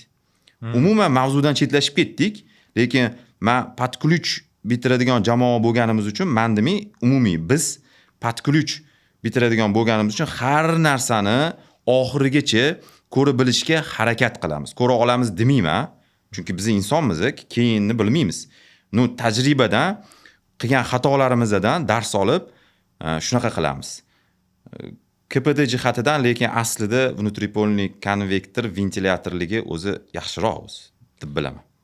Tushunarli. Chunki bu savolni berishdan maqsad shuki, dizaynerlar uy egasidan pul olgandan keyin, haq olgandan keyin uy egasini xursand qilish uchun o'zini ishini maksimal darajada chiroyli qilib qilishga harakat qiladi. Ya'ni u dizayner vazifasi o'sha uyni chiroyli qilib, uslubini, dizaynini qilib berish vazifasi ularning. Lekin uy quriladi, atapleniya sohasiga kelganda, atapleniya qildirish kerak bo'lganda, qayerga radiator qo'yilib o'tsa, radiator qo'yiladigan joy tashlab ketilmagan bo'ladi. Shunaqa paytda nima bo'ladi desa, uy egasi dizaynerga quloq soladimi yoki bizga quloq soladimi, o'rtada qolib ketib qoladi, arosatda qolib ketib qoladi. Qiyinchilik bo'ladi. Ya'ni bu nima xulosaga keladi desa, har doim ham dizaynerlar bilan bizadagi isitish tizimidagi atapleniya sohasidagi odamlar bir-biri bilan hozirgi kunda chiqishib ishlayotgani yo'q. Shuning uchun endi sizlar katta jamoasizlar, sizlarning jamoanglarda dizaynerlar bor. O'sha dizaynerlarni yoki sizlarning fikringlar bizga qiziq bo'ldi. Shuning uchun so'radik bu savollar. Hop, to'g'ri aytyapsiz. Misol biz endi dekorativniy batareya deyishga o'rganib qolganmiz. Asli uni kitobiy tilini bilmayman. Doim bilmaydigan narsani bilmayman deb aytaman. Ya'ni uzun, eniga kichkina bo'lgan dekorativ batareyalar bor. Shu radiatorlar. Shularni qo'yayotganda dizaynerlar bermay ketishi bizani o'zimizda ham uchrab turadi. Xolis gaplashyapmizmi, oxirigacha xolis gaplashish kerak. Keyin kelamiz, prorab sifatida texnik xato bizda bu va sizlar faraz qilaylik, sizlar расчет qilib berdinglar bizga, mana shu misol anaqani qo'yish kerak. Shu dekorativ batareya bilan chiqib ketsangiz bo'ladi deymiz. Keyin o'tga ular qanaqadir pano berib qo'ygan, ya'ni MDF dan. Men uni qo'ya olmayman yoki tiyaga bergan, u tiyaga ramkani orasiga men uni tiqa olmayman, ya'ni joylashtira olmayman. Mana Usmon akam yaxshi bilsalar kerak, ko'p duch kelishsa kerak, uni holatlarga xatiga oling uni. U elektrikaga ham bog'liq joyi bor, unga to'xtalmay qo'ya qolaylik, chunki sizlarning soha bo'yicha bugun biz podkast qilyapmiz. U holatda o'zi xato shundan iboratki, to'g'ri aytdingiz. Sizlarning jamoa, bizning jamoa birgalikda kelishib, yechim qilib, keyin ishni boshlashimiz kerak o'zi aslida. Bu ikkalamizning ham xatoyimiz deb bilaman, birlashmaganimiz. Ya'ni ikki jamoaning birlashmaganini xatosi deb bilaman. Chunki odatda dizaynerlar uni расчетini bilmaydi. Unga faqat qizig'i rangi, chiroyli chiqishi. Men ularni ayblab aytmayman, dizaynerlarni bu ishida, chunki interyer dizaynerri ishi. Hozir o'rganishgan-ku, misol arxitekturniy dizayner deyshadi. Aslida unaqa narsa yo'q, unaqa kasb yo'q. Hozir bunaqa kurslar bor faqat. Arxitektor bor, alohida. Me'mor yo'q, bu bo'ldi. Me'mor bor, arxitektor bor. Me'mor o'zbekchasi. U ichki dizaynni ham qila oladi, ya'ni chiza oladi deylik, oddiyroq tushuntirganda, loyihasini qiladi. Arxitekturniy dizaynerlar hozirga chiqqan anaqalar, misol kursda o'rganayotganlar, yoshlarimiz bunga qiziqib kirishyapti. Mayli, yaxshi bu ham. Ular arxitektorlik qilisha olmaydi. Faqatgina interyer dizayn qilishadi. Texnik xatoga yo'l qo'yayotganlarni ko'pchiligi ham shulardan iborat deb bilaman. Kimlargadir yoqmas gapim. Ochiq aytish kerak. Kimlargadir yoqmas. Arxitekturniy dizaynerlardan chiqadi bu xatoliklar. O'sha aytayotganingizdek batareya joyini berib ketmagan bo'ladi deylik. Keyin qiynalib yuradigan qurish jarayoni dedigili bo'ladi. Texnik xato yuz beradi. keyin расчет sizlar o'zgartirishingiz kerak bo'ladi, uni evaziga boshqa narsa qo'yishingiz kerak bo'ladi, yana внутри полный konvektor qo'yib yuboring deysiz, yechim qidirasiz-da. Shuning uchun biz birgalikda yechim izlashimiz kerak deb bilaman, hammamiz ham. To'g'ri aytdingiz, hozir siz aytgan asli bitta ekasiz, lekin ikki xil tamoyilli odamni biz qayerdan ajratib olamiz? Proyekt tashlanadi, dizayn beriladi. Batareya mayli, shaxta yo'q-da. Sanuzel tegi zal. Kanalizasiya olib chiqib ketish kerak. Bunga hozir javob beraman men. Ana o'sha joyda siz aytayotgan boyagi arxitektor, me'mor bilan hozirgi kursi farqi bilan. Men kursi hammasini demoqchi emasman. Kursdan ham zo'r chiqqan bolalar bor, bilamiz. Ana o'sha joyda sotib qo'yadi deydi-ku. Shunaqa. Yo'q, kursdan chiqqan bolalarni men hozir kamsitib gapirmadim men ham. Arxitekturniy dizayner deb nomlaymiz, bo'ldi dedim. Ular loyihani butunlay qila olmaydi, ya'ni planirovka qila olmaydi. Uyni planirovkasini qila olmaydi ular. Men ham kamsitmoqchi emasman. Arxitektorning maqsadi hamma narsa bichimi bir xil chiqsin deydi. Shunaqa. Hozirgilarimizni uy zo'r yaltirasin deydi. Uni ham yana mutaxassisligiga taqaladi. Shaxta masalasiga qaytsak, agar rozi bo'lsanglar, shaxtada boshqa tarafi ham bor. Buni men tarafdoriman. O'zimni o'sha ustozim akamga ham doim ta'kidlab aytaman, Farhod aka. Men shaxtani, biz arxitekturniy gruppa alohida-da. Men u yerda o'tirmayman ham. Ular o'zligi chizishadi, bizga loyihani topshirgandan keyin biz qurilish jarayonida yuradigan insonlarmiz. Jarayonda deb bekorga ham men Instagram sahifamni kuzatayotganlar bo'lsa, jarayonda deb ta'kidlab o'tmayman. Fokusni shunga qarataman, barcha obunachilarimni jarayonda yurish bilan jarayonda yurmasdan mana bunaqa xonada tinch konditsioner yoqilgan xonada chiqib olib tushuntirishni katta farqi bor. Chunki jarayonda insonlar uni fakt bilan ko'rsata olasiz. Biron bir xonada uni balandparvoz gaplar bilan tushuntirib bera olmaysiz. Xo'p, mavzuga qaytadigan bo'lsak, nega shaxta qilmaysiz deb doim so'rayman va bu narsada koyiman desam ham bo'ladi. Endi qilib beringlar, qiynalyapmiz-ku. Tishi soni ko'payib ketyapti. Koronkada deymiz, o'zimizdan tilda aytganda, ani burit qilish deyiladi-yu. Bitta obyektda, kattaroq obyektda soni juda ko'p-da, mayli hozir songa to'xtalmaylik, u nima deydi, muhim emas. Keraksiz joylar ham teshib qo'yiladi. Obyektimga misol uchun 2 kun kirmasam, agar bilmaydigan shogirdiga berib qo'ygan bo'lsa, u almazniy burit qiladigan apparatni plitani, pustotniy plitani qovurg'asidan urib qo'yadi. Aslida u pustotkasidan urish kerak. Bu yana konstruksiyaga bog'langan joylari, lekin sizlarni sohaga, sizlarni yo'nalishga bog'liq joyi bor. Va nima qilamiz? Urishib ketamiz. Praktikada bo'lgan simlarni aytmay qo'ya qolaman, borganman, plitani kesib, almazniy reskada ikkita qovurg'ani kesib qo'yishganda. Hech qachon bunaqasiga, ya'ni uzunasiga emasda, yon tomonga qarab yurib qo'yishganda, almazniyni kesishgan. Hech qachon buni qaytarmayin deganman, o'zingizga dars bo'lsin deganman. Santexnik qilgan xatosi. Endi hamma bilib keyin o'rganadi. Xato qilmasdan hech kim usti bo'lmaydi. Shunaqa. Xato qilmasdan hech kim usti bo'lmaydi. Shaxta kerak deb bilaman. O'sha ustozimiz arxitektor Farhod akam nima deydilarki, buyurtmachi keladilar deydilar. Ular ham buyurtmachiga yana anaqada, ya'ni moslashishga harakat qilishdi bu ham. Menga 3 ta shaxta berib qo'yibsan, menga zalni tepasida ham, misol salonni zalni tepasida sanuzil bo'lsin deydi. Uje qilish olmaydi shaxtani. Spanliklarni bir-birini ustiga tushgan sanuzillar bo'lsa, ya'ni hammomimizda bo'lsa, unda shaxta qilib yechim qilsa bo'ladi. Ustiga tushmagani mijozni buyrug'i bilan bo'tgan bo'ladi. Zalni ustiga joylashtirib berur, menga bo'veradi deydi. Qarabsizki, zalni plitasini birinchi etajdamda tepasiga qarasangiz, tepada kanalizatsionniy, ya'ni oqova suv o'sha ketayotgan anaqamizni liniya tushgan bo'ladi. Uni faqat va faqat koronkada teshishga majbur bo'lasiz. Bular ham to'yganlikdan deylik, to'yib ketishganidan bo'pti deb, ras shaxta kerak emasmi? Shaxtani tavsiya ham qilmaydigan bo'lib ketishgan menimcha. Tezroq bitira qolaylik. Qiynalganda jarayonda yurganlar, o'zligi ham qiynalishadi, ya'ni birgamiz-ku jamoamiz. Baxtiyor aka, hozir kunda o'rtacha, ya'ni kvartiralar kvadrati $8 dan $1,500 desa adashmagan bo'lamiz, to'g'rimi? Taxminan. Shunaqa atrofda. Xo'p. Kvartiralar haqida emas savolim.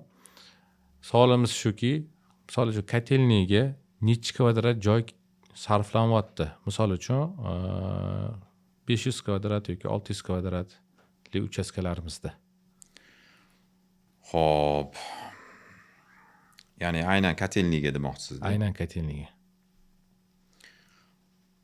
Bizni xato qilgan bo'lsak 50 kvadrat ham yetmayapti. Ya'ni bizni deganimizda bizni va sizlar. Ikkalamizni Albatta. yo'nalishda xato qilib qo'ygan bo'lsak yetmayapti. Nasoslar ko'payib ketadi va hokazo. O'sha gidrostrelka deydi, bu chuqurlash shart emas. Ya'ni ixchamlashtirish bizani qo'limizda. Menimcha eng minimal qancha kerak demoqchimisiz? Yo'q, Savol. bizda savolimiz shuki, oldingi podkastimizda ham shu savollar ko'targan edik, Usmon akamlar bilan shu mavzuda gaplashgan edik. Ya'ni kotelniklarni maksimal darajada qisqartirish. Ya'ni hozir paytda o'sha booster deydi, gruppa booster montaj, ya'ni gidrokollektor, gidrostrelka, nasosniy gruppalar o'shalarni ixchamlashtirilgan variantlari chiqib ketgan. O'shalardan foydalanish asosida qanaqadir joyi, qanchadir kvadrat joyi ekonom qilsa bo'ladi. Shu g'oyani oldinga surgan holatda shu mavzu bo'yicha gaplashsak degan taklifimiz bor. Ya'ni misol uchun olaylik 3x3 xona kotelnik ajratilayotgan bo'lsa 9 kvadrat haqida gap ketyapti. Endi uchastkani kvadraturasi hech kim narxlamaydi, lekin logichni olib qaraydigan bo'lsa kvartirangidan qimmat bo'ladi. Endi kotelnikga kelgan paytda, mana Usmon akamning ustuli, kotelnikga kelgan paytda o'sha aytilayotgan haligi ixcham ko'rinishdagi bo'lgan tayyor yasalgan mahsulotlardan foydalaninglar deb tavsiya beriladigan bo'lsa, ko'p joyda ustalar, prorablar nima deyshadi, u narsa qimmat. Nima keragi bor? Shuni qo'lga yig'sa ixcham bo'ladi. Lekin biz harakat qilyapmiz shu narsani tushuntirishga. Ketkizayotgan kvadraturangiz, ketkizayotgan ploshit, maydon, u ishlatilayotgan mahsulotdan ancha-muncha qimmat. Shu haqida sizni fikringizni bilmoqchimiz, Baxtiyor aka. Mani ilk bu sohaga qadam qo'yganimda xuddi shunaqa fikrlaydigan prorablardan biri edim. Hozir unaqa emas. Ya'ni fikrim o'zgargan. O'sha tajriba o'sgan sari aytayotganingizdek kichraytirishimiz kerak, kvadraturalar qimmat. Ya'ni sotib olingan yerimiz qimmat. Buyurtmachiga keraksiz xonani bekorga katta qilib qo'yib, undan ko'ra kladovkasini yoki prachkasini kattaroq qilib olgan, balkim trenajyorniy zal kerakdir unga, sport bilan shug'ullansa va hokazo. Siz albatta kichraytirish kerak deb bilaman. Buni hozir qo'llab-quvvatlayman. Sizlar agar shu fikrda bo'lsanglar, men doim qo'llab-quvvatlayman. Xo'p, biz ham bu narsaga to'qnashib kelamiz. Kichraytirish tarafdoriman. Qisqacha qilib aytganda shunaqa. Ya'ni agar professional yondashiladigan bo'lsa, professional yondashiladigan bo'lsa, yana rashyotga taqalaveradi, lekin undan chetlasha olmaymiz. Usmon akamlarga shu paytda bu savol berganda gaplashganimiz aytgan ediki, shu Yevropada o'ylab topilganda maqsad shu joylarni kichkinalashtirib, ekonom qilish joylarni va ustani vaqtini tejash maqsadida shu narsalar o'ylab topilgan. Konveyerga qo'yib turib, qicham qilib ishlab chiqarilgan narsalar deb aytilgan. Endi hozir paytda uni hozir biz tushuntiryapmiz, ya'ni joy kichkinalashtiradigan bo'lsa, masalan, kotelnik kichkinalashadigan bo'lsa, teng yarmiga kichkinalashsa, xuddi shunaqa xonani misol ajratib turib, yana nimadir qo'yishga uy egasiga bo'shatib beriladigan bo'lsa, endi prorabsiz-ku, uy egasi nimalardir foydalanadi. Yana qo'shimcha bitta xona bo'lsa, o'zbekchilikda hech qachon xonalar ortiqchalik qilmaydi deb hisoblaymiz. Misol uchun kladovka deydimi yoki shunaqa narsalarni qo'yadi. Shuning uchun hozir paytda harakat qilyapmiz bu narsani hammaga yetkazishga, qaytanga umumiy olganda to'liqroq o'ylaydigan bo'lsa, bu narsadan foydalanish ancha-muncha pulimizni, joyimizni tejaydi deb hisoblayapmiz va xudo xolasa qolganlarga ham shu narsani yetkazish harakatidamiz. Qolganlar ham shunaqa deb fikrlaydigan bo'lsa, yetuklik sari yo'limizda qanaqadir bir natijaga erishgan bo'lamiz deb o'ylayapmiz. Qo'shimcha qilib ketaman. Kvartirada 150 kvadratlik kvartira edi, adashmasam, 155 kvadratlik kvartirada 60 ga 60 kuxonniy mebelli 60 santimetrga 60 santimetr o'lchamdagi bo'lgan tex blokiga joylashtirdik. 155 kvadrat. Tabiiyki, uchastkalarda ham o'zi misol 300 kvadratdir, 450 kvadratdir, balkim hokazo o'sib ketaveradi. U aytayotgan 3 uch emas, undan ham kichkinaroq joyga joylashtirsa bo'ladi deb o'ylayman men. yoki zinalarni tagiga o'sha kerak emas ishlatilmagan joylarga akkuratniy qilib qo'yib ketsa, Endi aynan zinani tegi o'zi ventilyatsiya bo'yicha muammo bo'lib qolishi mumkin. Aynan zina tegi desam, men o'zimni sohamdan kelib chiqib xato gapirib qo'ygan bo'laman. Boshqa prorablar kuzatsa ertaga aytishi mumkin. Nimalar deyapsan? Noto'g'ri gapiryapsan-ku. Ventilируемый xona bo'lishi kerak, ya'ni xona havo aylanib turishi kerak, pritok bo'lishi kerak. Bekorga ham fortichkali talab bor-ku, o'z talabda ham bor. Fortichkali bo'lishi kerak. O'zi eng zo'ri tomga qo'ygan. Eng zo'ri kotelniyni. Bizda bilmayman, loyihada qilishmaydi. Endi balkim boilerni olib chiqish qiyinligidanmi, nima o'ylab ko'rmaganman-ku. Lekin eng zo'r joy tom. Qimmat narsa bo'lgani uchun podvolda saqlaymiz. Shunaqa. O'zbeklar o'z podvalda saqlaydi. Baxtiyor aka, mana hali gaplashganimizdek, prorabni vazifasi emas, lekin jamoalarda shunaqa ta'minot bilan, ya'ni mahsulot ta'minoti bilan shug'ullanadigan odam bor deb aytdinglar. Mayli, prorab umumiy hisobda prorab deb nomlab turamiz, ko'pchilik tushunishi uchun. Do'konga borib turib, ya'ni uy egasini vakili sifatida do'konga borib turib mahsulot olasizlar yoki payti kelib qolsa, uy egasini vakili sifatida ustalar bilan ham bay qilasizlar. Uy egasi sizlarga vazifa topshiradi, shu narsani amalga oshirish kerak, mahsulot olib kelish kerak yoki usta bilan kelishish kerak. Bo'ldi pulni qaysidir paytga beraman deb va'da qiladi. Endi o'shanga ishonib turib, o'sha gapga ishonib turib, sizlar qanaqadir muddatga gaplashib turib, bayni qilasizlar, amalga oshirasizlar. Lekin qanaqadir shu muddat kelgandan keyin uy egasi bergan va'dasini amalga oshirolmagani hisobiga sizlar ham o'sha va'da berilgan do'konchini oldidagi to'lov yoki usta ishini bitkazib bo'lgandan keyin amalga oshirish kerak bo'lgan to'lovlarni qilib bera olmaysizlar. Shunaqa vaziyatda kim javobgar? Misol uchun bu uy egasini aybimi yoki prorabni aybimi yoki do'konchi, usta bitta jamoa bo'lib ishlagandan keyin jichcha sabr qilib turish kerak bo'ladigan vaziyatmi? Shu fikringizni bilmoqchimiz shu masala bo'yicha. Bu nozik masala-ku. Shurupdan tortib shipirgacha shu deymi? Nozik masala. Biz umuman narsaga ishlamaymiz. Umuman bunga qanaqa yetib kelgansizlar desanglar, tajribadan yetib kelganmiz. Ya'ni uxlaganmiz-da paytida. Ana o'shaning uchun nasiyaga umuman ishlamaymiz. Bizning yechimimiz shu jamoani. Yutug'imiz ham shu deb bilaman. Nasiya boshlandimi, mijoz tomonidan o'sha obyekt to'xtatiladi. Men bu bilan buyurtmachini hozir yomon ko'rsatish uchun aytmayapman. Har xil holat bo'ladi. Yaxshi niyat qilib boshlaydi, bizga murojaat qiladi. Ish qaysidir etapga yetib kelgandan keyin pul qolmaydi. Albatta. Qatdan sezasizlar desangiz, bizni misol uchun deylik, ma'lum bir miqdorda summa so'rasak, u summani yarmini berishni boshlagandan bilamiz. Keyin ogohlantiramiz. Qiynalayotgan bo'lsangiz, to'xtating deymiz. Chunki bizani ishlash prinsipimizda aslida kam xarj bo'ladigan bo'lsa, bizga qoplamaydi. Ishlashimizga, jamoamizga qoplamaydi. Shuning uchun to'xtatishni tavsiya beramiz. Keyin qachonlardir o'sha tiklab olgandan keyin ishlarni yo'lga qo'yib olganlaridan keyin davom ettirishni to'g'ri deb bilganmiz. Yechimi shu, bizning jamoaning yechimi shu.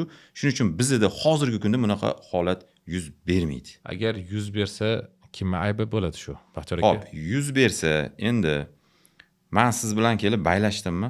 Siz buyurtmachini umuman ko'rmadingizmi? Misol uchun ko'rmagansiz.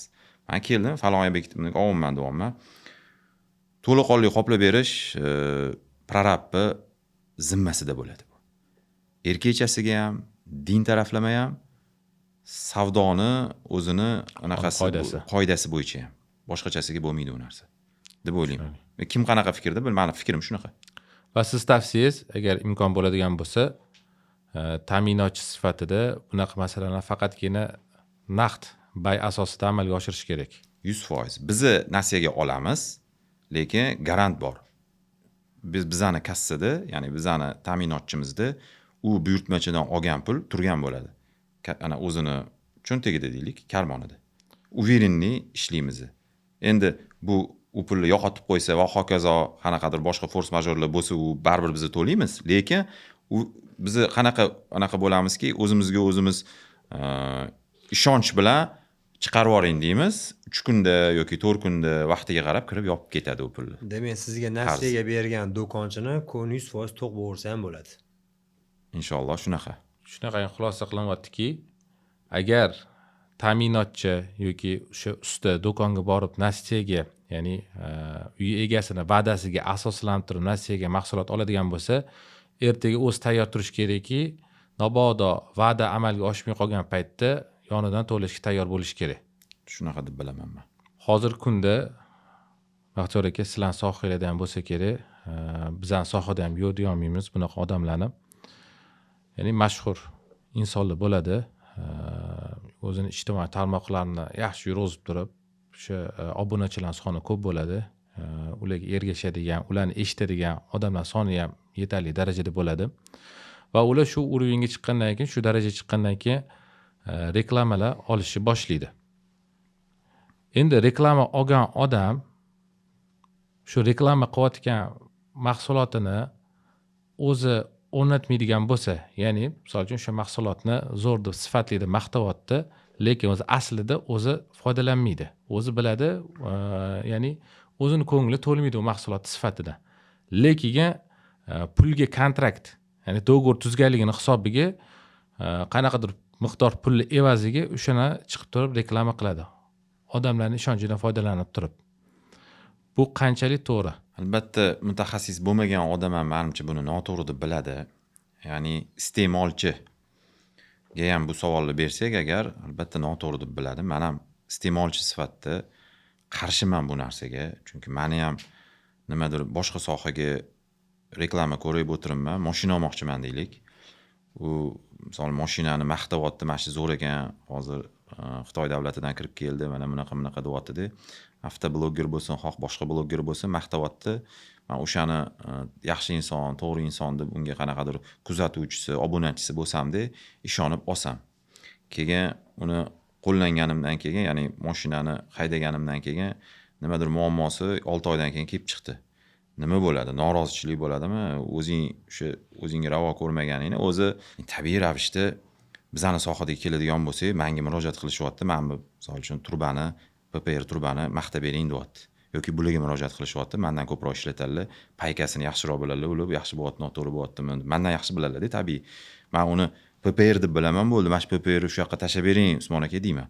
Bular jarayonda bo'ladilar, uni ichiga kiradilar, payka qiladilar, qo'yadilar. Kamchiligini menga ogohlantirib qo'yishlari kerak bo'ladi.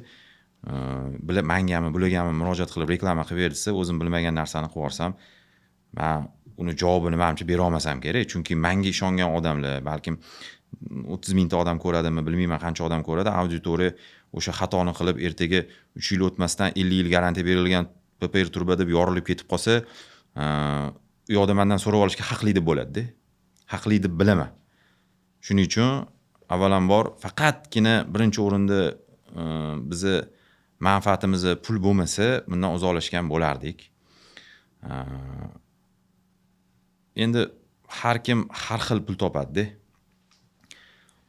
Reklama masalasiga endi kiradigan bo'lsak, reklamada qisqacha qilib ayta qolay, shu o'zi sinovdan o'tkazgan narsani reklama qilsa, bu reklama sohasida uzoq tura olmaydi blogger. Chunki blogger qanaqa qilib hamma mahsulotni o'zi ishlatib ko'rgan bo'lishi mumkin. Bu ham qiyin masala.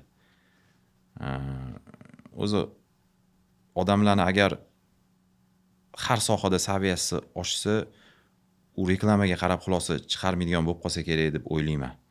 Endi bu ham o'zi chuqur mavzuda, bergan savolingiz chuqur, og'riqli, qiyin narsa buni hozir aytish. Shaxsan men o'zimga keladigan bo'lsa, men qilmagan bo'lardim.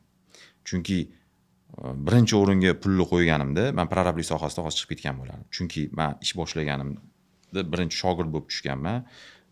Ustozim bo'lganlar, boshqa prorab ustozim bo'lganlar.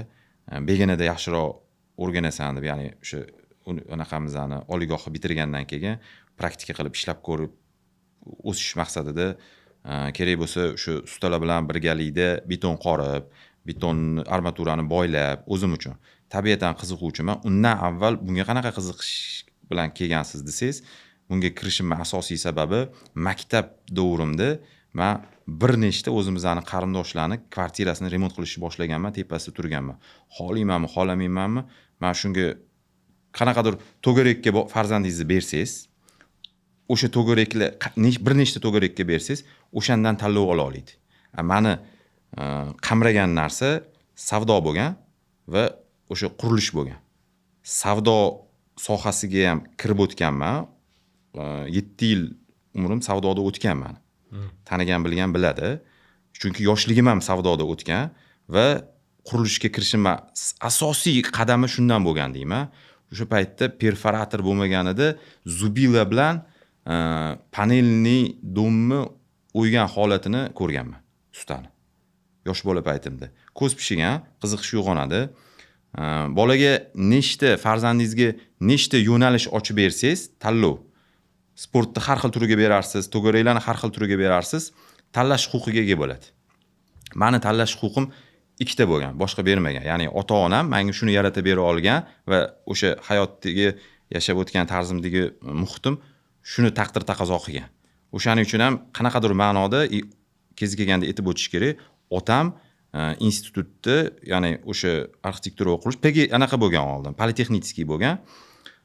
Dotsent darajasiga chiqqanlar, rahmatli bo'lib ketganlar. Shu soha egasi bo'lganlar, ya'ni dars berganlar. Qanaqadir ma'noda oilamizni quruvchilar oilasi bo'lgan, faqat katta aka ham bu sohani bitirgan bo'lsalar ham ishlamaganlar, chiqib ketganlar. Nega tijoratga kirib ko'rgansiz desangiz, ikkita tanlov bo'lgan-ku.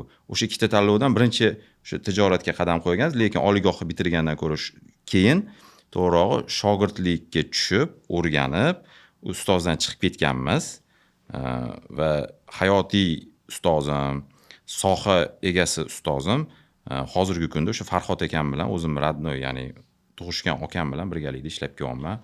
Shu institutga kirganmiz. Endi xolis gaplashish kerak. Oliygohda ham unaqani yuqori ballaga, ya'ni yuqori baholaga o'qimaganmiz. Aytishadi-yu, o'qigin deydi-yu. O'quv qiziqish kuchli bo'lgani uchun kerakli fanlardan, kerakli anaqalardan ko'p narsani bilimni o'zimga olganman. O'quv hisobiga bilaman va tajriba qolgan. Ish jarayonimizda, praktikada o'quv ustunmi, farosatmi? Xo'p, farosat bizda birinchi o'rinda bo'lishi kerak deb bilaman. Chunki ishlayotgan joyingizda farosatsiz inson bo'lsangiz, birinchi ishingiz nopoklik bilan boshlanadigan bo'ladi. Poklikka e'tibor qilmaysiz. Bizda ham mana shu nozik anaqani ko'tardingiz, yana juda ko'pda o'z qurilishda muammolar, ularni hal qilish kerak. Qilishimiz kerak.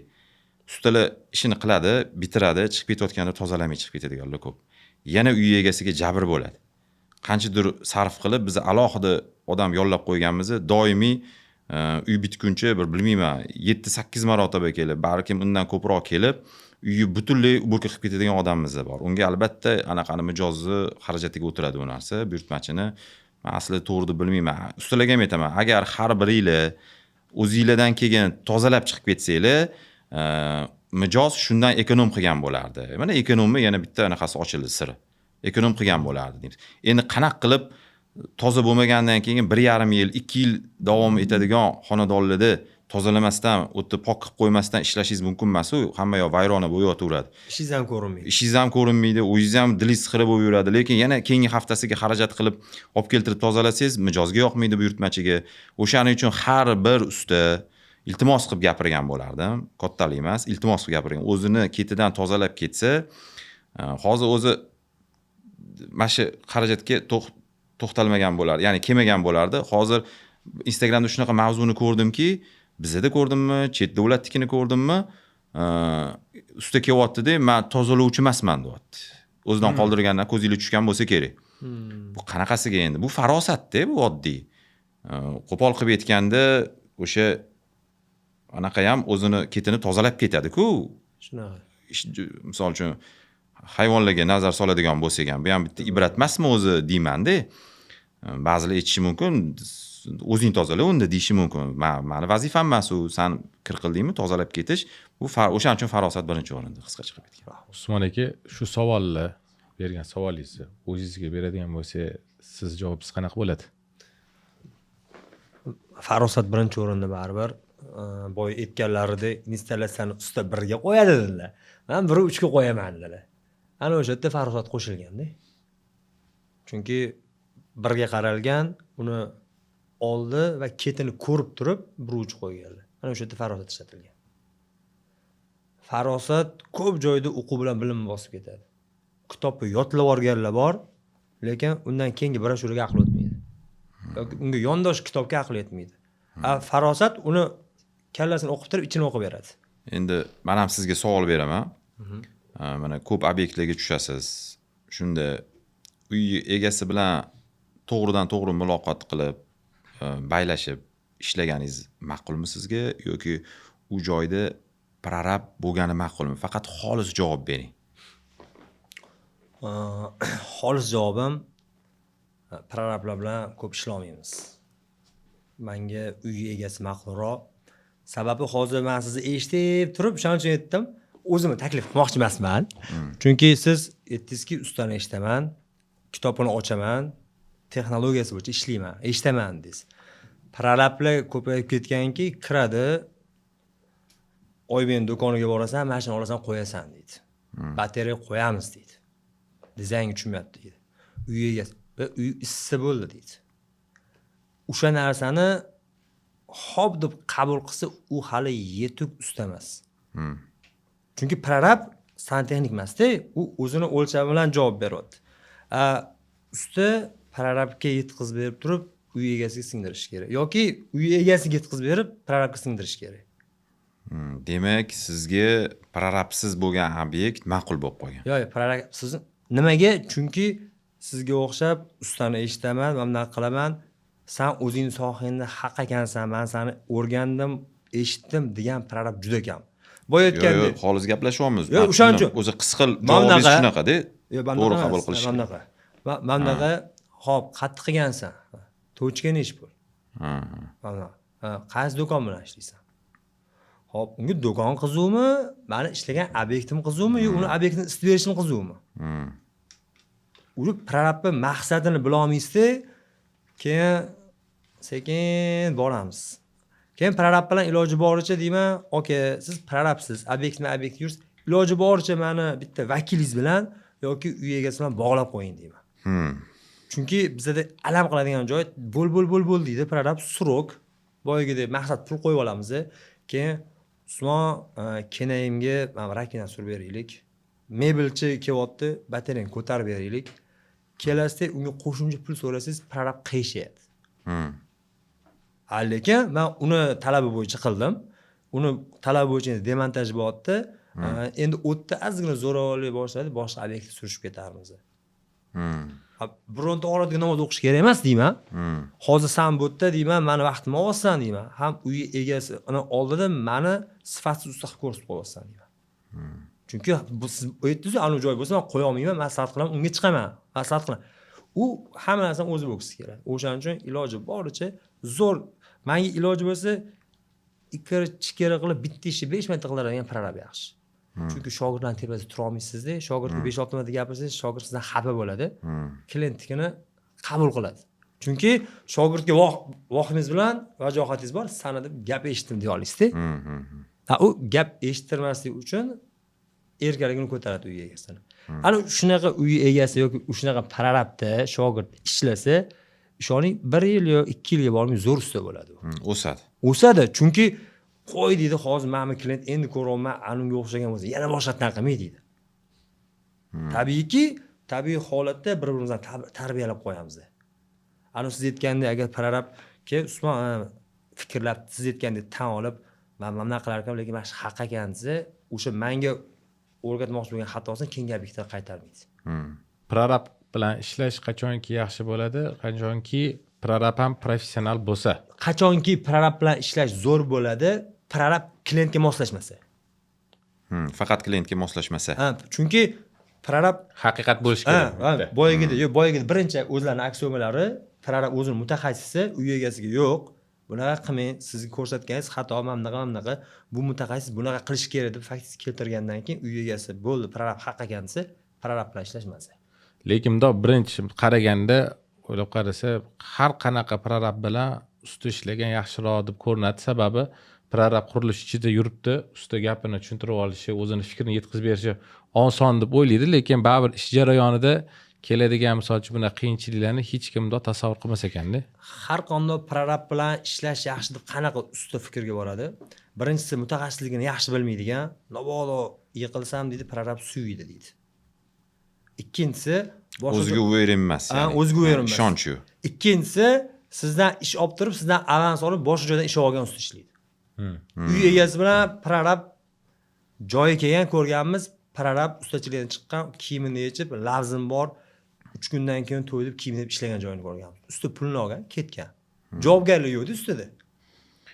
Prorabli sohasiga kirmoqchi bo'lgan yoshlarga bitta tavsiya berib o'tib ketaman shu joyda. Ustalar bilan ishlayotganda hozirgi kunda faqat ustalar yana o'sha takrorlab aytaman, mendan xafa bo'lishmasin. Aytishadi-yu, ustani teri qotmasdan pulini bergan deb. Men bunga sal boshqacharoq qarayman. Usta oxirigacha bitirib qo'ygandan keyin u gap gapirilsa to'g'riroq bo'ladi. Avans olib turishadi orada boshqa. Doim ustani pulini toki obyekt topshirilmagunga qadar bermaslikni to'g'ri deb bilaman men. Meni gapim yoqmaydi hozir ko'pchiligiga, bilaman. Balkim bu qanaqadir yomon negativlarga sabab bo'lar. Lekin meni hozir faqatgina uy egalari, buyurtmachilar va prorablar tushunadi. Nimaga unaqa deyotganimni. Kam foizdagi obunachilar, kuzatuvchilar tushunadi bu narsani. Omma hozir tushunmaydi. Nima deyapsan, haqqi beriladi, qolib ketmaydi.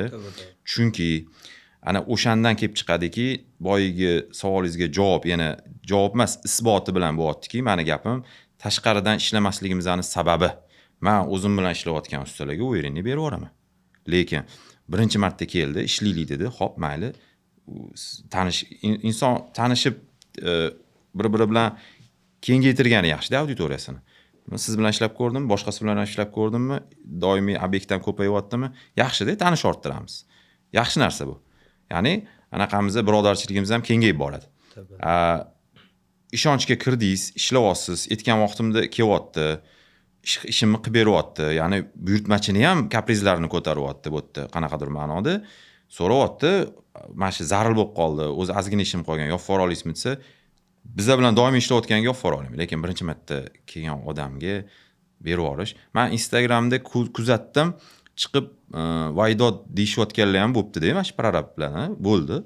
Ana pullarni berilmagan degan mavzularmi? Bu tizimlashmagandan dalolat-da bu. Jamoani tuzilgan tizim yo'q.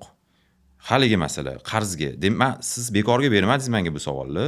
Sizlarda bunaqa muammo bo'lyapti deb bilaman. Pulni vaqtida ola olmayapsizlar. Hamma jamoalar tizimlashtirsa, naqdga o'tib oladi. O'zi nasiya savdo mumkin bo'lgan, joiz bo'lgan savdo deyilgani bilan men o'zimni shaxsiy qarashim nasiya savdodan uzoqlashgan bo'lardim. Chunki boya bekorga ta'kidlab o'tmadim. Savdo sohasiga kirganman. Men yoshligimda ham savdoni ham ilmini ozgina bo'lsa bilaman. Lekin hozirgi terminlarni bilmayman savdodagi. Nimaga? Hozir ingliz tilidagi terminlar kirib keldi. Zamonaviy. Zamonaviy. Men bunga qarshi emasman. Xuddi shu termin o'zbekchasi, ruschasi bo'lgan. Biz ishlagan davrlarda ham prinsip bir xil. Ya'ni ma'nosi bir xil. O'tda o'sha tizimni yo'lga qo'yib olish, ishchilar bilan ishlash va hokazo. Ana endi tadbirkorlikdan chiqqanimiz uchun ham bizda mana jamoada mana shu finansiy oldi-berdi masalalarini ham yo'lga qo'ya olganmiz-da biz. Qo'y. Pluski ishlagan demoqchiman. Ikki sohani jamlaganmiz. Bizani snabjeniz shu ta'minotchimizga o'zim o'rgatganman, o'zim tuzganman. Hozir o'zi olib boradi. Va hozir bilmayman-ku, $1 ham o'tib ketmaydi. Boshqa obyektga, bu obyektga. Haligacha daftarda hisob-kitob olib borib yurganlar bor. Qanaqa qiziqib gaplashib qolsak bu soha egalaridan quvonimiz qiyin bo'lyapti, lekin boshim achib ketdi degan insonlar bor. Men o'zimga shaxsan prorablikka kirib, kvartira remontida. Okey dedim, bu og'ir masala. Buni yo'lga qo'yib oling. Qanaqa qilib dedim. Bitta so'mkada olib yurasiz deydi. So'mkada olmaslik uchun tizimni yo'lga qo'yish kerak dedim. Bizda hammani puli bitta so'mkada yuradi dedim. Lekin tizimni hisobiga u aralashib ketmaydi dedim. Hisob-kitob tushundingizmi? Lekin ular daftarda bo'lgani uchun ular faraz qilaylik yonida olib yurgan sumkasini 3-4 ga bo'lib olganda 4 ta obyekti bo'lsa 4 tasini solib olgan. To'xta, men bunikini bunga to'layman, unaqa bo'lmaydi. U charchiydi snabjeniz. Men ishlaganman bu yo'nalishda. Tomon bo'ladi, adoyi tomon bo'ladi va xatoga yo'l qo'yadi. Boshqa obyektga aralashish boshlanadi. Bu katastrofa-da o'zi bu bizani sohada bu. Unga javobgar keyin prorab qo'ldi ustalar. Sohaga kirganingizga necha yil bo'ldi va prorab bilan boshlaganingizga? 13 yil bo'lsa kerak menimcha. Shunaqa endi akamizni 27-28 yildan beri qilib kelyaptilar. Ular o'sha ana tavsiya bilan ishlab kelganlar. Hali ham men o'zimni shogird deb bilaman. Hamon shogirdman. Bizda qoida bor, uzr. Bizda qoida bor. Ya'ni o'sha tizimdan yana bitta parchasi отчёtda bajarilgan ish degan joyi bor. Alohida Telegramda gruppamiz bor, uni tashiyman. Pulga qaraydigan, o'sha ta'minotga qaraydigan bolamizni qachonki men ish yopildi, ikkita undov qizil hozir mana premium anaqada Telegramda bor. Bossangiz o'sha ikkita qizil undov chiqib turadi. Ana o'sha undov bilan belgilab turib tasdiqlamagunimcha ish yopildi deb egasiga topshirib yubormaydi. Nimaga unaqa qilgansizlar desangiz, men bu ishimni yopib bering, men holatgacha yopib bering, bu jarayongacha yopib bering deb etapga bo'lgan holatida ishlab ko'rganmiz-da. Kashani dodasi ana o'sha yerda bo'ladi. Qaysi birini yopib berganman, qaysi etapgacha senga berganman, uni qaysi birini yopganman, ketini uni topib oldik. Birinchi etaj yopib bering, ikkinchi etaj.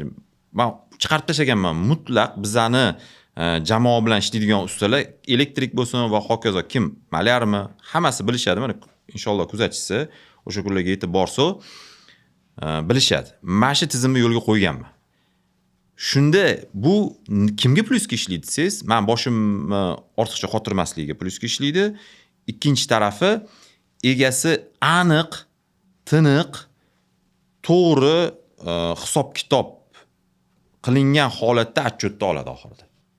O'rtada berib qo'ysam, kengisini qo'shib yurish kerak bo'lib qoladi. To'xta deydi, общий nech pul ketibdi deydi, nima bo'ldi deydi. Lekini bor, o'sha bizda yordamchilarimiz bor, ba'zida orada bir hisoblab qo'y, kattaroq pul avans so'rayapti deymiz-da, o'zimiz uchun hisoblab qo'yamiz. O'zimiz uchun. Vaqt ketsa ham shu hisob-kitobni oxirida keyin yurib chiqiladi. Klientlar bor, o'zligi aytishadi, "Yo'q, o'zing billa yur" deydi buyurtmachilar va hisobla deydi. Hop deymiz, anti ishimiz yonib yotgan bo'lsa ham kelib hisoblaymiz billa. Keyin uni o'tirib yozib chiqish kerak, ko'chirib chiqish kerak va tushunarli holatda. Ba'zi narsalarni qovus ichiga olib, bu falon narsa shuning uchun shunaqa narx bo'lgan, ya'ni smestitilni qotirishi yoki va hokazo, endi chuqurlashmaylik shu. Baxtiyor aka, rahmat kattakon, shunchalik yo'dimi bu sonimizga kelganingiz uchun xursandmiz va jamoamiz nomidan o'z minnatdorchiligimizni bildiramiz. Xudo xolasa bu gaplashilayotgan mavzular shu xalqimizga, vatandoshlarga qanaqadir miqdorda naf foydasi tegadigan bo'lsa, biz xursandmiz va shu narsalarga amal qilish ham bizga nasib qilsin. Amin. Sizlarga ham rahmat. Hurmat qilib chaqirdinglar. Vaqtinglarni ayamang. Bu albatta manfaatli ishlarda birlashish kerak deb bilaman. Inshaalloh oz bo'lsa ham, mana shu qanaqadir bir kam foizda bo'lsa ham kimlardir qanaqadir bir ma'lumotga ega bo'ldi. Sizlarni, bizani obunachilar bor, kuzatishadi. Xudo xolasa manfaatli bo'ldi degan umid. Kimlargadir yoqmagan bo'lsa, uzr so'rab qo'yamiz gaplarimizni. Bu gaplarimizni, ya'ni kimlargadir qaratib, shaxslarga biron bir etilmagan kamchiliklarni ko'tarib chiqdikki, ikki taraf ham foyda topsin. Yuksalsin. Prorab, buyurtmachi, dizaynerlar va hokazo. Barcha foyda topsin.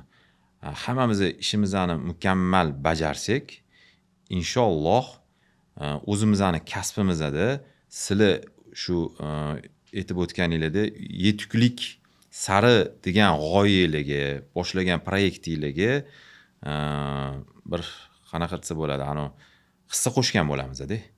Yetuklikka erishgan bo'lamiz shunda. Shu yoshlarimizni bilim olsin. Yarim zinapoya ko'tarilishiga hissamizni qo'shsak ham juda katta foyda. Xolis. Salomat bo'linglar. Rahmat kattakon. Salomat. Rahmat.